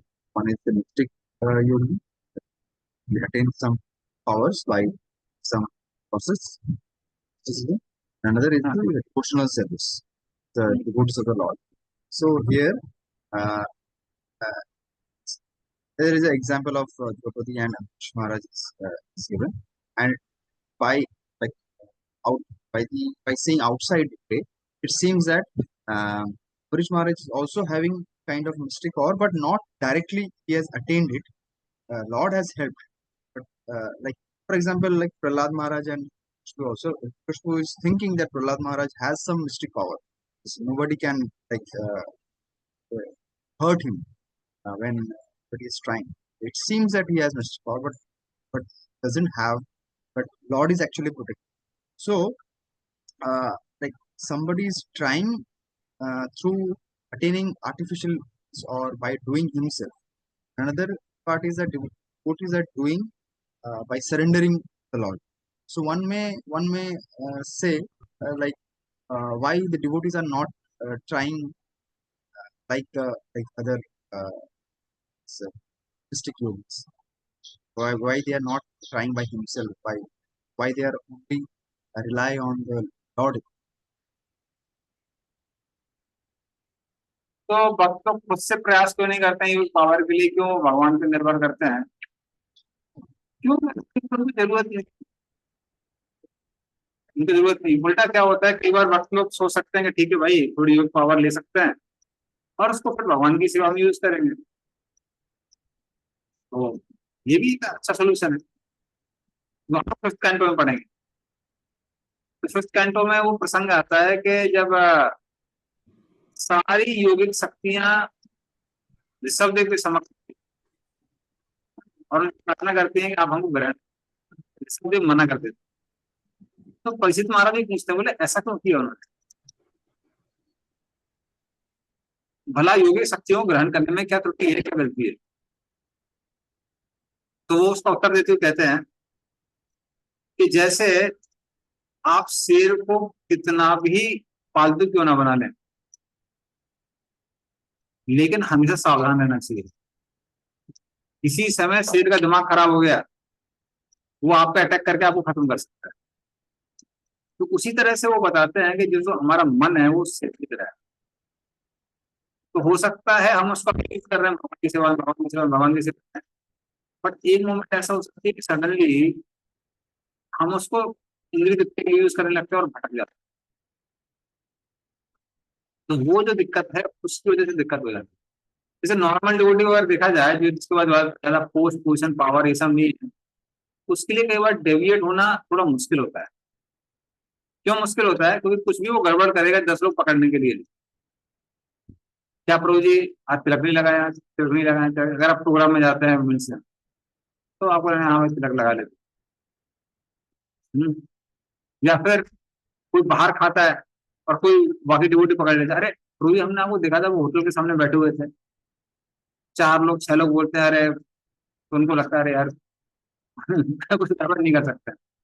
Durga भी राय अब याद अपने वॉइस बेस में क्या था, आ, खड़गपुर में तो एक डिवोटी थे, तो कोई लड़की अपना रास्ता भूल गई थी,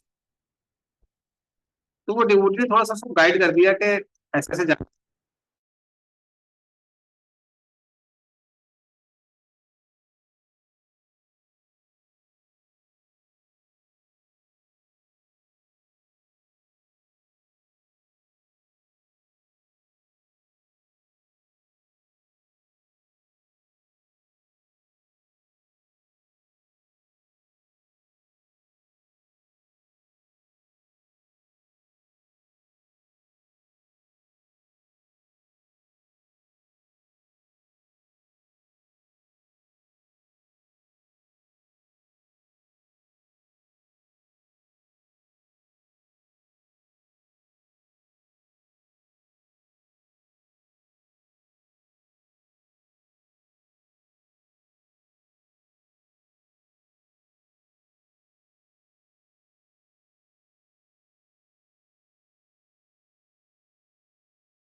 अरे हाँ यस ब्रो, चलो आप खड़गपुर के वो जो रोड गाइड करने के लिए वहां तक हाँ समझ गया। तो फिर क्या हुआ कि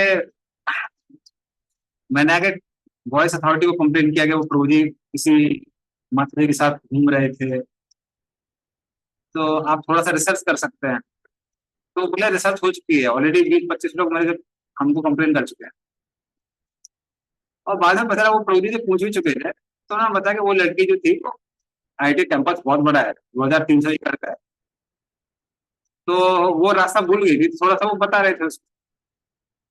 तो पॉइंट में क्या बोल रहा हूँ, सिंपल डिवोटीज हैं, कई बार उनके लिए प्रोटेक्शन बहुत होती है, बट जिसके पास सिद्धियों का विपरीत रूप या मॉडर्न रूप आप बोल सकते हैं, पोस्ट पोजिशन पावर आ जाती है, तो कई बार वो लोग अनक्वेश्चनेबल हो जाते हैं, वो लोग अनक्वेश्चनेबल हो जाते हैं, क्योंकि अगर वो कुछ गलत काम भी कर रहे हैं तो लोगों को लगता है कुछ तो डिवाइन कर रहे होंगे। जैसे फॉर एग्जाम्पल अभी मधु पंडित के इतने सारे फॉलोअर हैं, तो उनके फॉलोअर को लगता नहीं कि ये किसी फिलोसफी में कुछ गड़बड़ हो सकती है। उनको लगता है अरे भाई ये प्रभुपाद की इतनी सेवा कर रहे हैं, इतना सारा डोनेशन लेके आ रहे हैं, इतने सारे मंदिर बना दिए उन्होंने, तो कहाँ कुछ गलत कर सकते हैं? इसलिए सिद्धियां कई बार खतरनाक होती है, लेकिन डेविएट माइंड, क्योंकि क्या होता है आदमी को लगने लगता है अगर मुझे कोई मेटेरियल सक्सेस मिल रही है, उसको स्पिरिचुअल सक्सेस समझने लगता है। जैसे अभी हाँ, उनको लग रहा है कि हम केस जीत गए हैं, तो उनको लगने लगा कि ये प्रभुपाद की कृपा है और प्रभुपाद ने सैंक्शन कर दिया कि हम लोग सही रास्ते पर जा रहे हैं, just because he has one है कोर्ट केस, एक कोर्ट केस जीत लिया। तो ये दिक्कत है सिद्धियों के साथ, इसीलिए सिद्धियां कौन हैंडल कर सकता है? जिसको ऑलरेडी साक्षात्कार हो गया है वो ही हैंडल कर सकता है, अदरवाइज हैंडल करना बहुत। तो कुछ वक्त है हमारे संप्रदाय में, जैसे रसिकानंद ठाकुर, तो एक दातुन पे ऊपर वो दातुन को यूं करके उसको फोड़ने लगते हैं, दीवार को चला देते हैं। एक बार जब एक आ, नवाब शेर पे बैठ के कमल ठाकुर दीवार पे खड़े हो गए और वो दीवार को ही चलने लगी, वो दीवार चलने लगी। तो फिर वो नवाब को लगा भाई हम शेर तो फिर भी चल सकते हैं, दीवार कैसे चल सकती है। तो कुछ लोगों ने अपने से यूज किए हैं, हमारे ठाकुर वगैरह। इन जनरल डिवोटी यूज नहीं करते हैं, खासकर जो जिन लोगों को अभी परफेक्शन प्राप्त नहीं हुआ है, जिन्होंने उनको सामने नहीं देखा है, उनके लिए बहुत डेंजरस है। So why don't devotees accept? Because they're dangerous. वो dangerous है।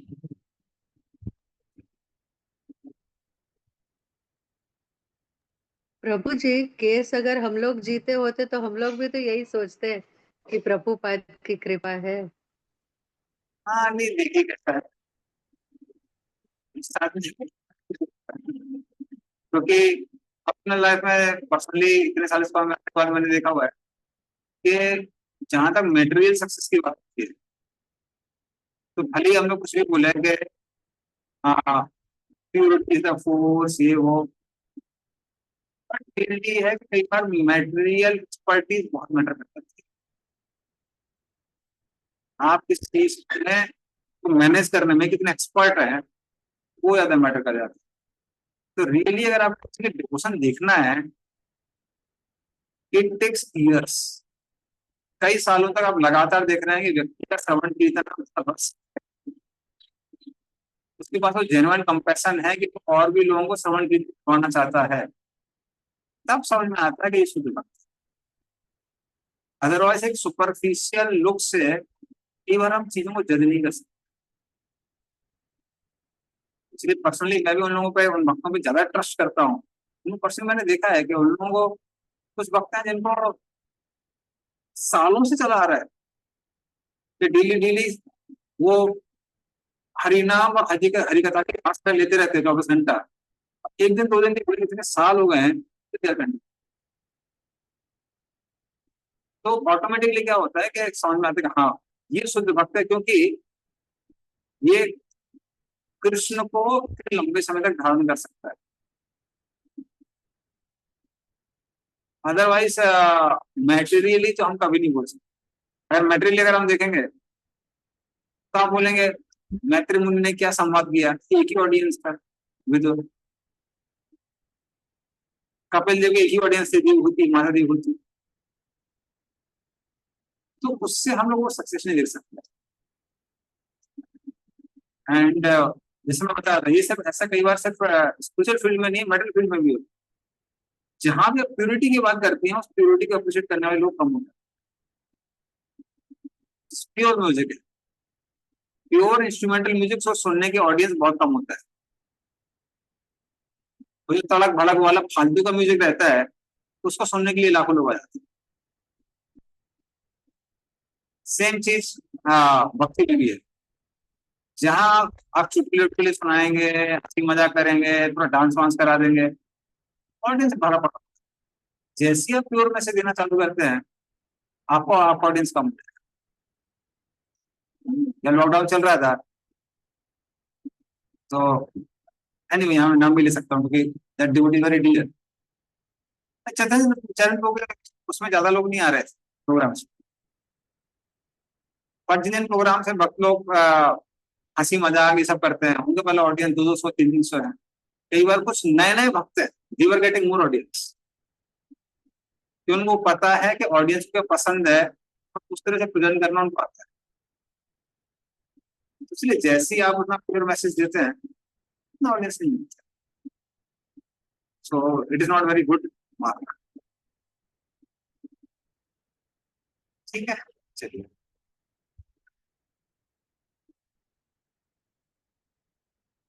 संप्लवा सर्वभूतानां क्रमा प्रतिसंग्रमः इष्टापूतस्य काम्यानां त्रिवर्गस्य च यो विधिः। परिष्कार का अनुवाद। कृपा करके मुझे बताइए कि जीवों की उत्पत्ति, पालन और उनका संहार किस प्रकार होता है। भगवान की भक्तिमय सेवा करने से जो लाभ तथा हानियां होती हैं उन्हें भी समझाइए। वैदिक अनुष्ठान तथा उपवैदिक धार्मिक कृत्यों के आदेश क्या है। धर्म, अर्थ तथा काम के साधनों की विधियां क्या है। तात्पर्य: समपल्लव समयक साधन के अर्थ में भक्ति करने के लिए प्रयुक्त होता है, जबकि प्रति समपल्लव इसके बिल्कुल विपरीत है और भक्ति की प्रगति को विनष्ट करने वाले का द्योतक है। जो व्यक्ति भगवान की भक्ति में सेवा में दृढ़ता पूर्वक स्थित है वह सरलता पूर्वक बद्ध जीवन बिता सकता है। बद्ध जीवन बिताना समुद्र के बीच में नाव खेने जैसा है। इसमें मनुष्य को समुद्र की कृपा पर आश्रित रहना पड़ता है, क्योंकि किसी भी क्षण थोड़े से विक्षोभ से नाव डूब सकती है। हाँ, यदि मौसम अच्छा रहा तो निसंदेह नाव सरलता से चलती रहती है, किंतु यदि थोड़ा भी तूफान, कोहरा या झंझा या बादल रहा तो नाव किसी भी क्षण डूब सकती है।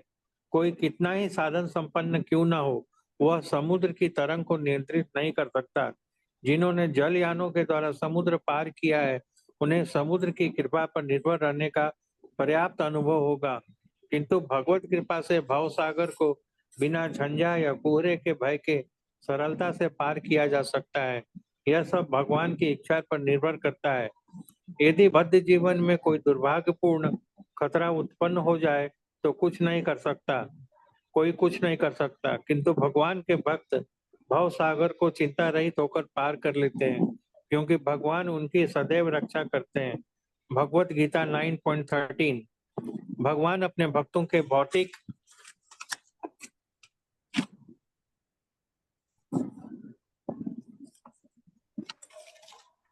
बद्ध जीवन के कार्यकलापों की ओर विशेष ध्यान देते हैं। भगवत गीता 9.29। अतः प्रत्येक व्यक्ति को भगवान के चरण कमलों की शरण ग्रहण करनी चाहिए और सब तरह से शुद्ध भक्त बनना चाहिए। अतः मनुष्य को सक्षम गुरु से उसी प्रकार यह जानना चाहिए कि भक्ति करने से क्या क्या लाभ तथा हानियां हैं। जिस प्रकार श्री सुखदेव गोस्वामी ने महाराज परीक्षित ने पूछा था, भक्ति रसामृत सिंधु के अनुसार मनुष्य को चाहिए कि शरीर तथा आत्मा के पोषण के लिए जितने भोजन की आवश्यकता हो उतना ही खाए। मानव शरीर के निर्वाह के लिए दूध तथा शाकाहार पर्याप्त है, अतः स्वाद की पूर्ति हेतु इससे अधिक कुछ खाने की कोई आवश्यकता नहीं है। भौतिक जगत में अपने को बड़ा दिखाने के लिए धन का संग्रह नहीं करना चाहिए। ईमानदारी के साथ अपनी जीविका सुगमता से चलानी चाहिए, क्योंकि जोड़ से समाज में बड़ा आदमी बनने की अपेक्षा ईमानदारी से कुली बनकर रहना श्रेयस्कर है। यदि कोई ईमानदारी से विश्व का सबसे बड़ा धनी पुरुष बनता है तो कोई हर्ज नहीं, किंतु केवल धन संग्रह के लिए जीविका कमाते समय ईमान बेचना उचित नहीं। इस प्रकार का प्रयत्न भक्ति में बाधक है। मनुष्य को उल जलूल नहीं बोलना चाहिए, प्रलाप नहीं करना चाहिए। भक्त का कार्य तो भगवान की कृपा प्राप्त करना है, अतः भक्त को सदैव ईश्वर की अद्भुत सृष्टि के लिए उनकी महिमा का वर्णन करना चाहिए। भक्त को ईश्वर की सृष्टि को यह कहकर नहीं नकारना चाहिए कि यह संसार झूठा असत्य है। यह संसार असत्य नहीं है। वस्तुतः हमें अपने पालन के लिए इस संसार से अनेक वस्तुएं ग्रहण करनी होती है, अतः हम ये कैसे कह सकते हैं कि यह संसार असत्य है। इसी प्रकार हम ये कैसे कह सकते हैं कि ईश्वर का कोई रूप नहीं है। भला कोई निर्विशेष होकर समस्त बुद्धि तथा चेतना से किस प्रकार युक्त हो सकता है। अतः शुद्ध भक्त के जानने के लिए अनेक बातें हैं और उन्हें सुखदेव गोस्वामी जैसे प्रामाणिक महापुरुष से सीखना चाहिए। भक्ति में सेवा करने के लिए उपयुक्त परिस्थिति यही है कि ईश्वर की सेवा अत्यंत उत्साह के साथ की जाए। भगवान ने अपने श्री चैतन्य महापुरुष रूप में यह चाहा है कि सारे संसार के कोने कोने में भक्ति संप्रदाय का प्रचार किया जाए। अतः शुद्ध भक्त का परम कर्तव्य है कि जहाँ तक संभव हो वह इस आदेश को पूरा करे। प्रत्येक भक्त को न केवल दैनिक भक्ति अनुष्ठानों के प्रति उत्साह होना चाहिए, अब तो भगवान चैतन्य के पद चिन्हों का अनुसरण करते हुए संप्रदाय का शांतिपूर्वक प्रचार करना चाहिए। यदि उसे ऊपरी तौर पर इसमें सफलता नहीं मिलती तो उसे अपने कर्तव्य से विमुख नहीं होना चाहिए। शुद्ध भक्त के लिए सफलता असफलता का कोई अर्थ नहीं होता, क्योंकि वह युद्ध भूमि में सैनिक के समान होता है। भक्तिमय सेवा की विचारधारा का प्रचार ठीक ठीक कुछ वैसा ही है जैसे कि भौतिक जीवन के विरुद्ध युद्ध की घोषणा करना। भौतिकवादी कई प्रकार के हैं, यथा सकाम कर्मी, ज्ञानी, चमत्कारी योगी इत्यादि जैसे और भी। वे सभी ईश्वर के अस्तित्व के विरोधी हैं। वे अपने को ही ईश्वर घोषित करते हैं, भले ही वे पग पग पर प्रत्येक कार्य के लिए ईश्वर की कृपा पर आश्रित क्यों न रहें। अतः शुद्ध भक्त को चाहिए कि इन नास्तिकों के गिरोहों का साथ न दे।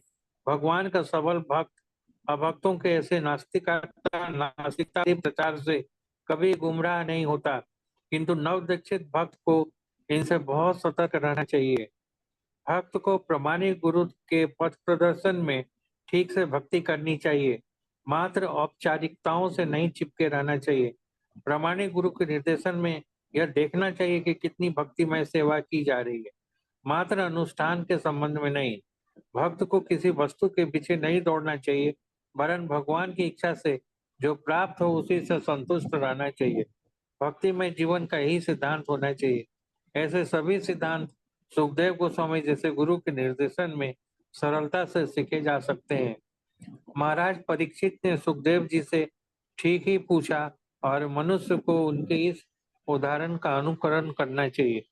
महाराज परीक्षित ने संसार की उत्पत्ति, पालन तथा संहार, वैदिक अनुष्ठानों की विधि तथा पुराणों में महाभारतों जैसे उपवेदों में वर्णित पवित्र कार्यों के करने की विधि के विषय में पूछा, जैसे कि पहले व्याख्या की जा चुकी है। महाभारत प्राचीन भारत का इतिहास है और पुराण भी वैसे ही हैं। पुण्य कार्यों का उल्लेख उपवेदों स्मृतियों में हुआ है और इनमें सामान्य जनता को जल उपलब्ध कराने के लिए तालाब तथा कुएं खोदने जैसे कार्य सम्मिलित हैं। सड़कों के किनारे वृक्ष लगाना, मंदिर तथा ईश्वर की पूजा के स्थल बनवाना, निर्धनों को अन्न देने के लिए दान केंद्र खोलना तथा इसी प्रकार के अन्य कार्य पूर्त कहलाते हैं। इसी प्रकार राजा ने सभी के लाभ और इंद्रिय तुष्टि के लिए प्राकृतिक इच्छाओं की पूर्ति की विधि के विषय में जानने की भी जिज्ञासा प्रकट की। हरे कृष्ण प्रभु।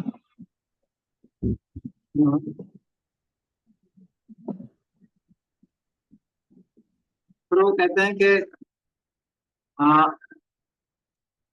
इस संसार में से कैसे मुक्ति प्राप्त कर सकते हैं उसके बारे में बताइए। फिर भक्ति के लिए क्या अनुकूल है, क्या प्रतिकूल है, उनके बारे में बताइए। विवेक, मार्ग, काम कर्म, इनके बारे में बताइए। और त्रिवर्ग मतलब धर्म, अर्थ और काम, इनके बारे में बताइए। क्योंकि ये सारी सारी चीजें कर्म में सिर्फ भक्ति के लिए बहुत महत्वपूर्ण है। जो कर्म में से भक्ति करते हैं उनके लिए कभी बहुत महत्वपूर्ण है। इसके लिए इसके डिटेल के बारे में बताइए। साधारणता भी जब भक्त लोग इस दुनिया में रहते हैं तो उसको भी गवर्न करने वाले कुछ प्रिंसिपल्स हैं मटेरियल लाइफ के लिए। जो प्रभुपाद की इच्छा थी कि प्रभुपाद भक्तों को पढ़ाएंगे, जो प्रभुपाद बोलते हैं कि नहीं कर पाए, माई 50% job is not yet done. तो वो भी इम्पोर्टेंट, इस जीवन में कैसे रहते कर सकते हैं और फिर कैसे लोग भगवत बन सकते हैं। तो इन सब चीजों के बारे में आप हमको डिटेल में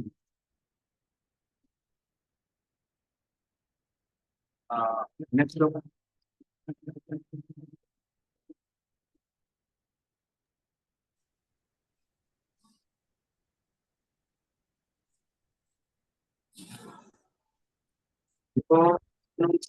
नाम सर्गः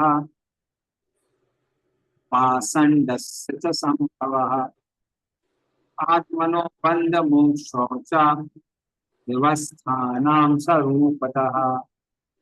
पढ़िए इसका भी अर्थ। अनुवाद। भगवान के शरीर में समाहित जीव किस प्रकार उत्पन्न होते हैं और पाखंडी जन किस तरह इस संसार में प्रकट होते हैं, यह भी बताएं कि किस प्रकार अबद्ध जीवात्माएं विद्यमान रहती। तात्पर्य: भगवान के प्रगतिशील भक्त को प्रमाणिक गुरु से पूछना चाहिए कि सृष्टि के समय भगवान के शरीर में समाहित जीवात्माएं किस प्रकार वापस आती हैं। जीवात्माएं दो प्रकार की होती है, नित्य मुक्त जीव तथा नित्यबद्ध जीव। नित्यबद्ध जीव भी दो प्रकार के हैं, आज्ञाकारी तथा अवज्ञाकारी। आज्ञाकारी जीव के पुनः दो भेद हैं, भक्त तथा चिंतक। चिंतक भगवान के शरीर से तादात्म्य चाहते हैं, जबकि भक्त अपनी पृथक सत्ता बनाए रखकर भगवान की सेवा में निरंतर लगे रहना चाहते हैं। ऐसे भक्त जो पूर्ण रूप से शुद्ध नहीं होते तथा ज्ञान मार्गी दार्शनिक अगली सृष्टि में और अधिक शुद्धिकरण के लिए पुनः बद्ध हो जाते हैं। ऐसे बद्ध जीव भगवान की भक्ति में प्रगति के साथ मुक्त हो जाते हैं। महाराज परीक्षित ने ये सारे प्रश्न अपने गुरु से पूछे, जिसे वो तत्व ज्ञान में स्नात हो सके। हरे कृष्णा प्रभु। धन्यवाद। तो कहते हैं कि यो मानुष्यायणाम सर्गहा, तो जो जीव क्या कर रहे थे, साइना मतलब शयन कर रहे थे सर्ग के समय। तो कहाँ पे शयन कर रहे थे, वो महाविष्णु ऊपर शयन कर रहे थे महाप्रलय के समय। तो एक बार वो वापस सृष्टि के समय वापस आते हैं, तो क्या करते हैं उसके बारे में हमको बताइए। फिर वो पूछ रहे हैं पाषंड से, जो पाषंडी लोग हैं अर्थात जो भक्ति को नहीं मानते हैं, ऐसे वाले लोगों के बारे में बताइए। फिर आत्मनः, जीव संसार में कैसे बना रहता है और कैसे मुक्त होता है उसके बारे में बताइए। किसी बंधन मोक्ष, बंधन के बारे में बताइए, मुक्ति के बारे में बताइए।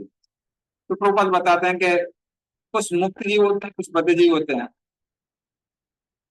और कुछ हमारे से साधक हैं, उन सब के बारे में बताइए। फिर ज्ञान में से भक्ति, कर्म में से भक्ति, इन सब के बारे में डिटेल में बताइए। और फिर शुद्ध जो भक्ति है उसके बारे में बताइए, स्वरूपतः, उन सब के बारे में डिटेल में। नेक्स्ट,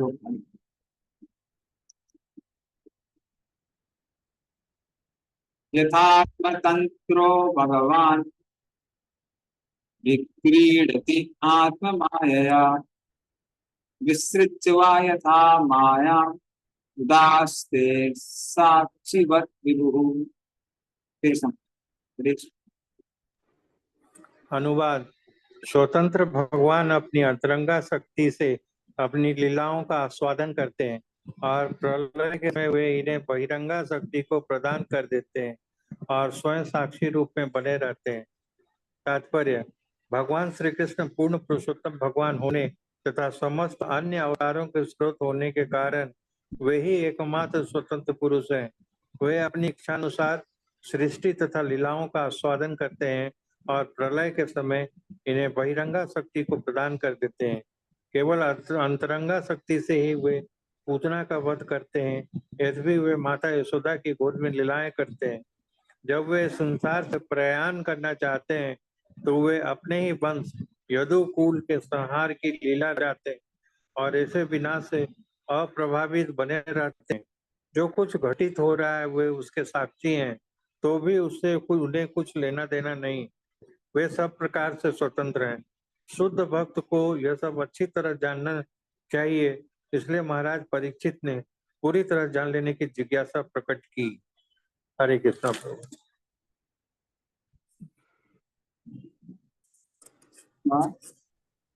तो इस तरह से वो प्रश्न पूछ रहे हैं कि भगवान कैसे सृष्टि की लीला करते हैं, कैसे विध्वंस करते हैं, इन सब के बारे में बताइए। यह आत्मतंत्र रहा, यथात्म तंत्र, इसका एक बार मतलब क्या हो सकता है कि वो भगवान कृष्ण जो पूर्ण रूप से स्वतंत्र हैं, जो सारे अवतारों के स्रोत हैं, और जिन्होंने बहुत सारी लीला की है, जैसे पूतना, वध इत्यादि, इसके द्वारा किया, आत्म माया, योग माया द्वारा किया, उसके बारे में बताइए। तो हम देखते हैं कि जब कृष्ण की महानता के बारे में या फिर स्वतंत्रता के बारे में पता चलता है कि महाविष्णु ने ब्राह्मण के पुत्रों को चुरा लिया, कहाँ पर, द्वारिका में, ताकि उनको कृष्ण के दर्शन हो।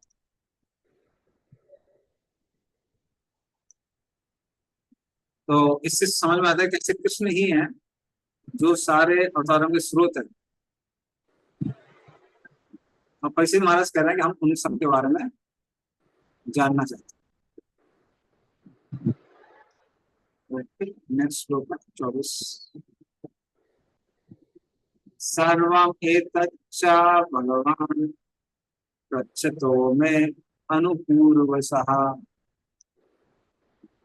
तत्तो अर्हसि उदाहर्तुं प्रपन्नाय महामुने। पढ़िए इसका अनुवाद। हे भगवान के प्रतिनिधि स्वरूप महर्षि, आप मेरी उन समस्त जिज्ञासाओं को, उनके विषय में मैंने आपसे प्रश्न किए हैं तथा उनके विषय में भी जिन्हें मैं जिज्ञासा करने के प्रारंभ से प्रस्तुत नहीं कर सका, उनके बारे में कृपा करके जिज्ञासा शांत कीजिए। चूंकि मैं आपके शरण में आया हूँ, अतः मुझे इस संबंध में पूर्ण ज्ञान प्रदान करें। तात्पर्य: गुरु अपने शिष्य को ज्ञान प्रदान करने के लिए सदैव उद्यत रहते हैं, विशेष रूप से तब जबकि शिष्य अत्यंत उत्सुक हो। प्रगतिशील शिष्य के लिए उत्सुकता बनाए रखना अत्यावश्यक है। महाराज परीक्षित विलक्षण शिष्य थे क्योंकि वे नितांत उत्सुक थे। यदि कोई आत्म साक्षात्कार के लिए अत्यधिक उत्सुक नहीं होता तो केवल शिष्यता दिखाने के लिए गुरु के पास नहीं जाना चाहिए। महाराज परीक्षित न केवल जो कुछ उन्होंने पूछा है उसके विषय में जानने के उत्सुक है, वरन जो कुछ वे नहीं पूछ पाए उसके विषय में भी जानने के लिए उत्सुक है। वस्तुतः मनुष्य के लिए गुरु से हर एक बात पूछना संभव नहीं है, किंतु प्रामाणिक गुरु सब प्रकार से शिष्य के लाभ हेतु उसे प्रकाश दे सकता है। हरे कृष्णा प्रभु।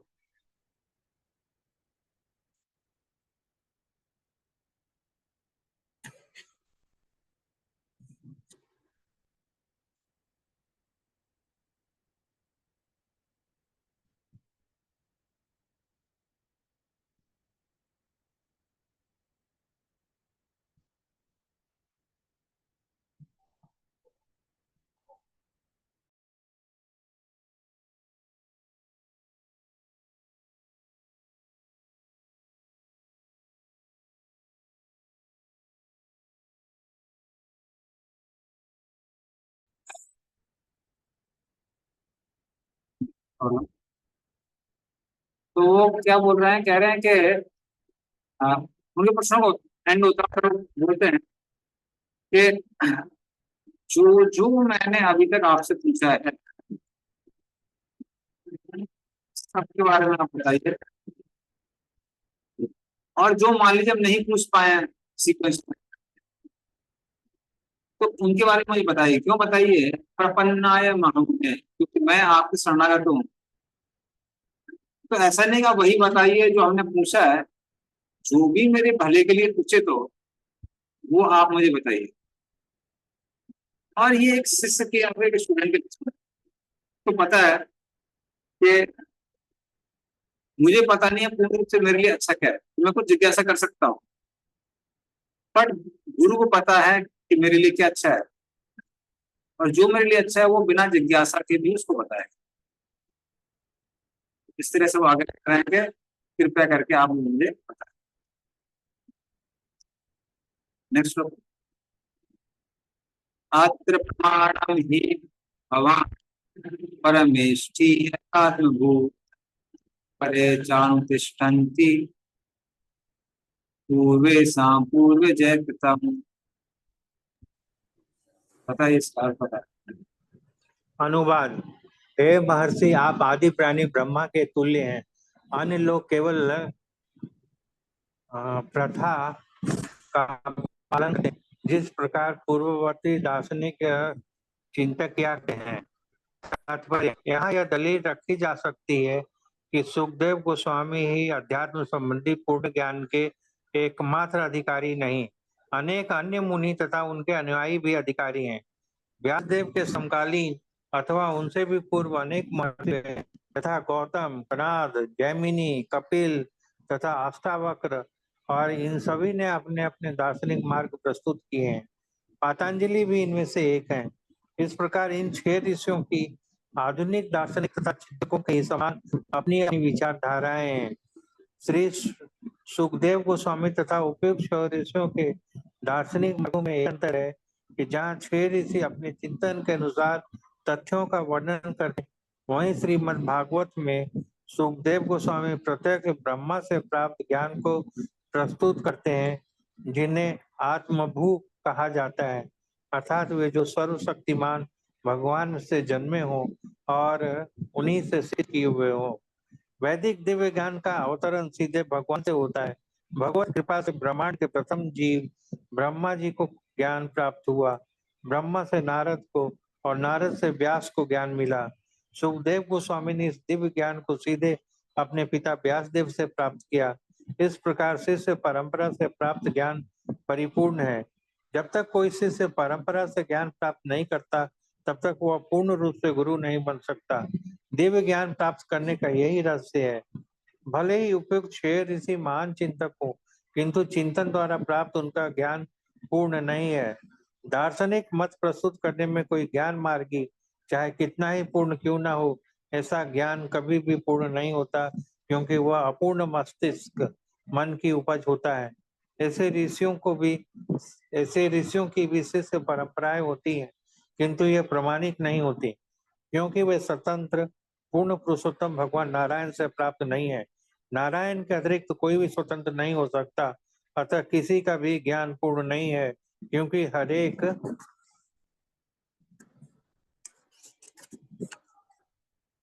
का ज्ञान चलायमान मन मस्तिष्क पर आश्रित है। मन पदार्थ है, अतः भौतिक चिंतकों द्वारा प्रस्तुत ज्ञान कभी भी दिव्य और पूर्ण नहीं हो सकता। संसारी दार्शनिक स्वयं अपूर्ण होने के कारण अन्य दार्शनिक से मतभेद रखता है, और संसारी दार्शनिक का कोई अपना सिद्धांत न होने से वह दार्शनिक कभी नहीं कहा जा सकता। महाराज परीक्षित जैसे बुद्धिमान पुरुष इन चिंतकों को नहीं मानते, चाहे वे कितने ही बड़े क्यों न हो। वे तो केवल सुखदेव गोस्वामी जैसे अधिकारी से सुनते हैं, जो परंपरा पद्धति के द्वारा श्री भगवान से अभिन्न होते हैं, जैसा कि भगवत गीता में विशेष बल के साथ कहा गया है। हरे कृष्ण प्रभु।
इस तरह से इस श्लोक में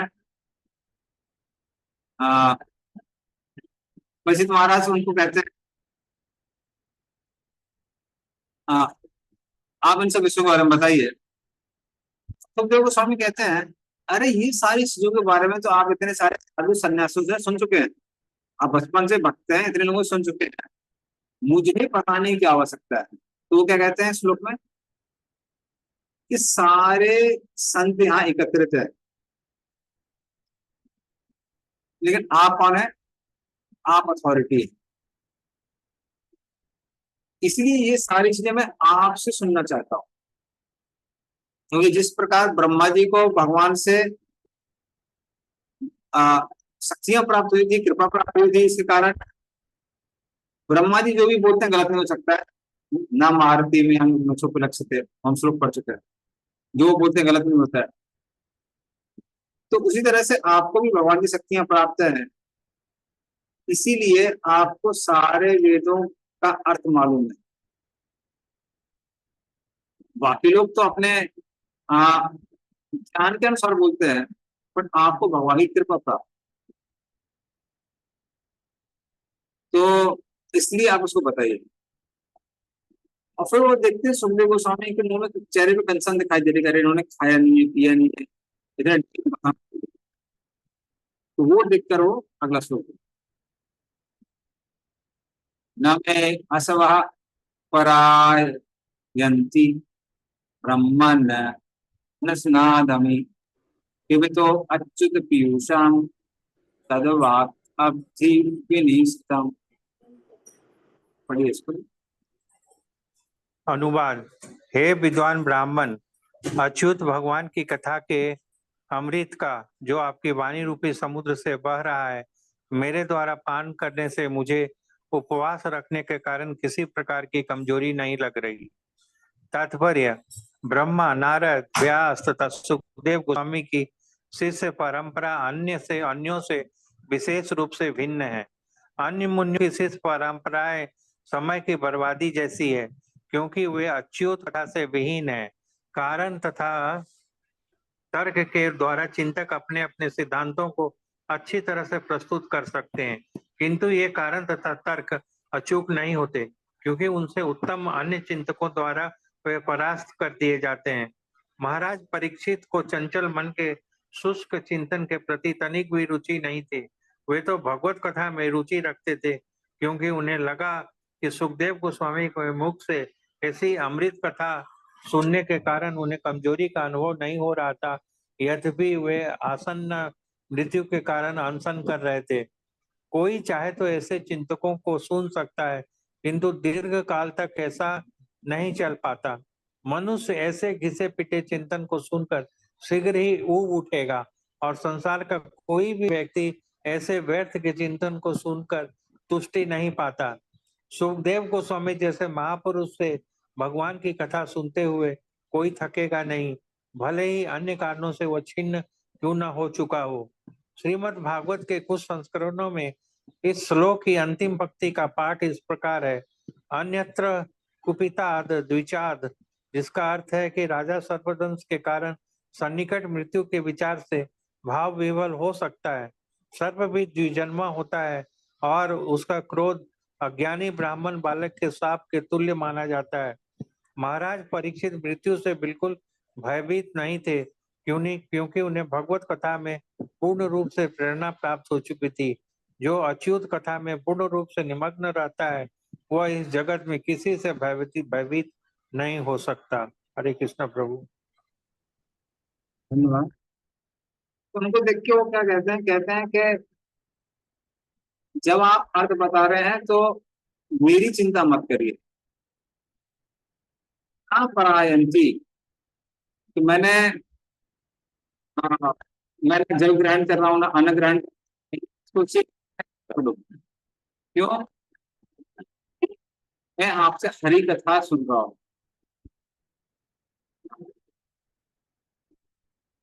तो न मैं असवा परायंती ब्रह्मन अनस्नातमि पिबतो अच्युत पीयूषम।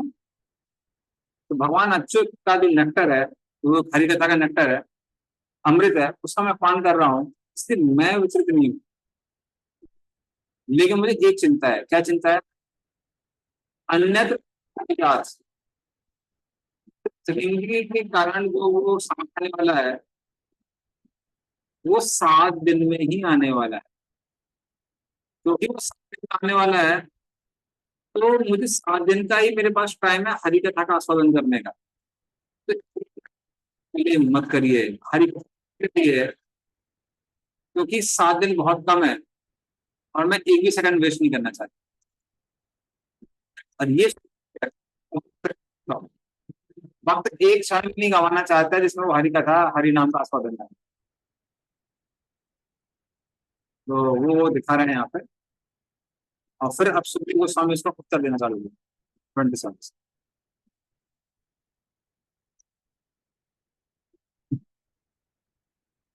और फिर सुख गोस्वामी बताते हैं, सुतवाचा सपामंत्रितो राज्ञा कथाय सत्पते धम्रातो प्रसंप्रीतो विष्णु भक्तेन संसदि। अनुवाद। सूत गोस्वामी ने कहा, महाराज परीक्षित द्वारा भक्तों से संबंधित भगवान श्री कृष्ण की कथाएं कहने के लिए आमंत्रित किए जाने पर सुखदेव गोस्वामी अत्यधिक प्रसन्न हुए। तात्पर्य, नियमानुसार श्रीमद् भागवत की चर्चा केवल भगवत भक्तों के बीच ही की जा सकती है।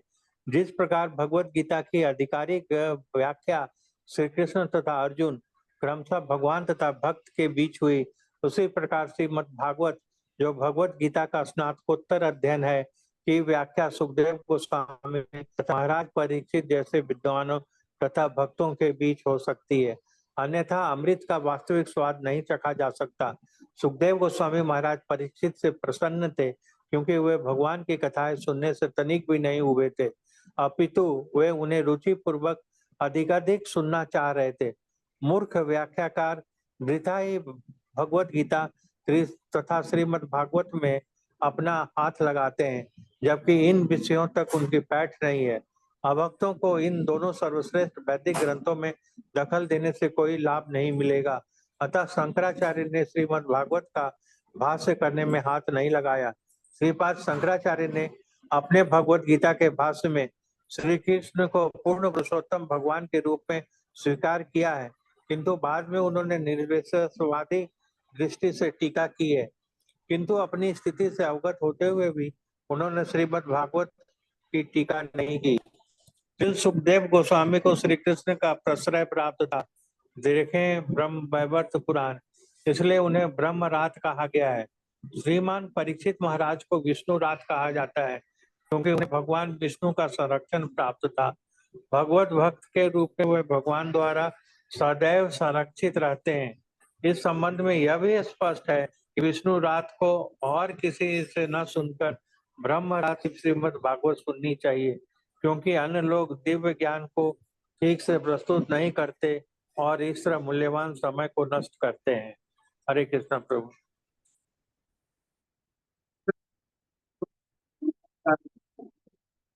और वो विष्णु रात अर्थात परीक्षित महाराज के प्रश्न बहुत हो जाते हैं कि ये हरि कथा सुनने के लिए कितनी है? और ऐसे उच्च हरि कथा सुनानी ही चाहिए। नेक्स्ट श्लोक है।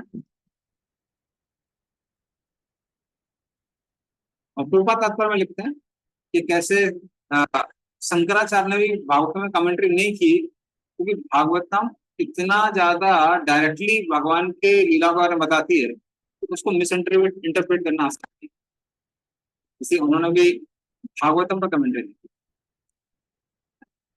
भागवतम नाम पुराणम ब्रह्म संहितम ब्रह्मणे भगवत प्रोक्तम ब्रह्म कल्प उपागते। इसका तो महाराज दीक्षित के प्रश्नों का उत्तर देना यह कहकर प्रारंभ किया कि इस तत्व ज्ञान को सर्वप्रथम स्वयं ने ब्रह्मा से उनके जन्म के समय कहा। श्रीमद् भागवत उपवेद है और वेदों का ही अनुकरण करता है। तात्पर्य, श्रीमद् भागवत तत्व ज्ञान भगवान का ज्ञान है इस महान ज्ञान को न जानने के कारण निर्विशेषतावादी सदैव भगवान के सगुण रूप को ठीक से प्रस्तुत नहीं करते। श्रीमद् भागवत वेदों तथा ज्ञान का ही अनुकरण है। इस ज्ञान को सीखने के लिए मनुष्य को चाहिए कि वह श्रील सुखदेव के प्रतिनिधि की शरण में जाए और महाराज परीक्षित के पद चिन्हों का अनुसरण करे। वह अज्ञानतावश इसकी व्याख्या का प्रयास करके भगवान के चरणों के प्रति अपराध न करे। अभक्तों द्वारा हानिकारक ढंग से श्रीमद् भागवत की व्याख्या किए जाने से इसको समझने में काफी अराजकता उत्पन्न हुई है। जिज्ञासु को चाहिए कि यदि वह तत्व ज्ञान जानने का इच्छुक हो तो वह इस ढंग से सतर्क रहे। हरे कृष्ण। धन्यवाद। फिर उनसे आग्रह करते हैं कि जो ब्रह्मा जी के पहले दिन में भागवतम ब्रह्मा जी को, उसको आप उनको सुन इस तरह से वो उस भागवतम को सुना। तो लास्ट श्लोक है चैप्टर। यत् परीक्षित पांडुनाम अनुपृच्छति आनुपूर्वेण सर्वं आख्यातुम् उपक्रमे। अनुवाद। उन्होंने अपने आप को राजा परीक्षित द्वारा जो कुछ पूछा गया था उसका उत्तर देने के लिए तैयार किया। महाराज परीक्षित पांडु वंश में सर्वश्रेष्ठ थे, अतः वे उचित व्यक्ति से उचित प्रश्न पूछने में सफे। तात्पर्य। महाराज परीक्षित ने बातों को यथारूप में जानने के लिए अनेक प्रश्न पूछे, जिनमें से कुछ अत्यंत उत्सुकता पूर्वक थे, किंतु गुरु के लिए आवश्यक नहीं कि वह उसी क्रम में उत्तर दें जिस क्रम में शिष्य प्रश्न पूछे। किंतु सुखदेव गोस्वामी ने अनुभवी शिक्षक होने के नाते सभी प्रश्नों का उत्तर क्रमबद्ध रीति से लिया, जिस रूप में उन्हें ये शिष्य परंपरा से प्राप्त हुए थे। उन्होंने सभी प्रश्नों के उत्तर दिए, किसी को छोड़ नहीं। इस प्रकार श्रीमद् भागवत के द्वितीय स्कंद के अंतर्गत राजा परीक्षित द्वारा पूछे गए प्रश्न नामक असम अध्याय के भक्ति वेदांत तात्पर्य पूर्ण हुए। श्रीमद् भागवत की जय। श्रील प्रभुपाद की जय। तो जो प्रश्न पूछे थे सबके उत्तर देते हैं, बट प्रश्नों के सीक्वेंस में उत्तर नहीं देते, क्योंकि ठीक है पहले प्रश्न का ही उत्तर है, दूसरे का ही उत्तर है, ऐसे नहीं देते हैं। लेकिन भागवतम में सारे प्रश्नों का उत्तर देते हैं। तो इस चैप्टर में जो प्रश्न है उसके आधार पर हम देखेंगे चैप्टर्स बस सुनाए गए। एंड करते हैं। श्रीमद् भागवतम की जय। श्री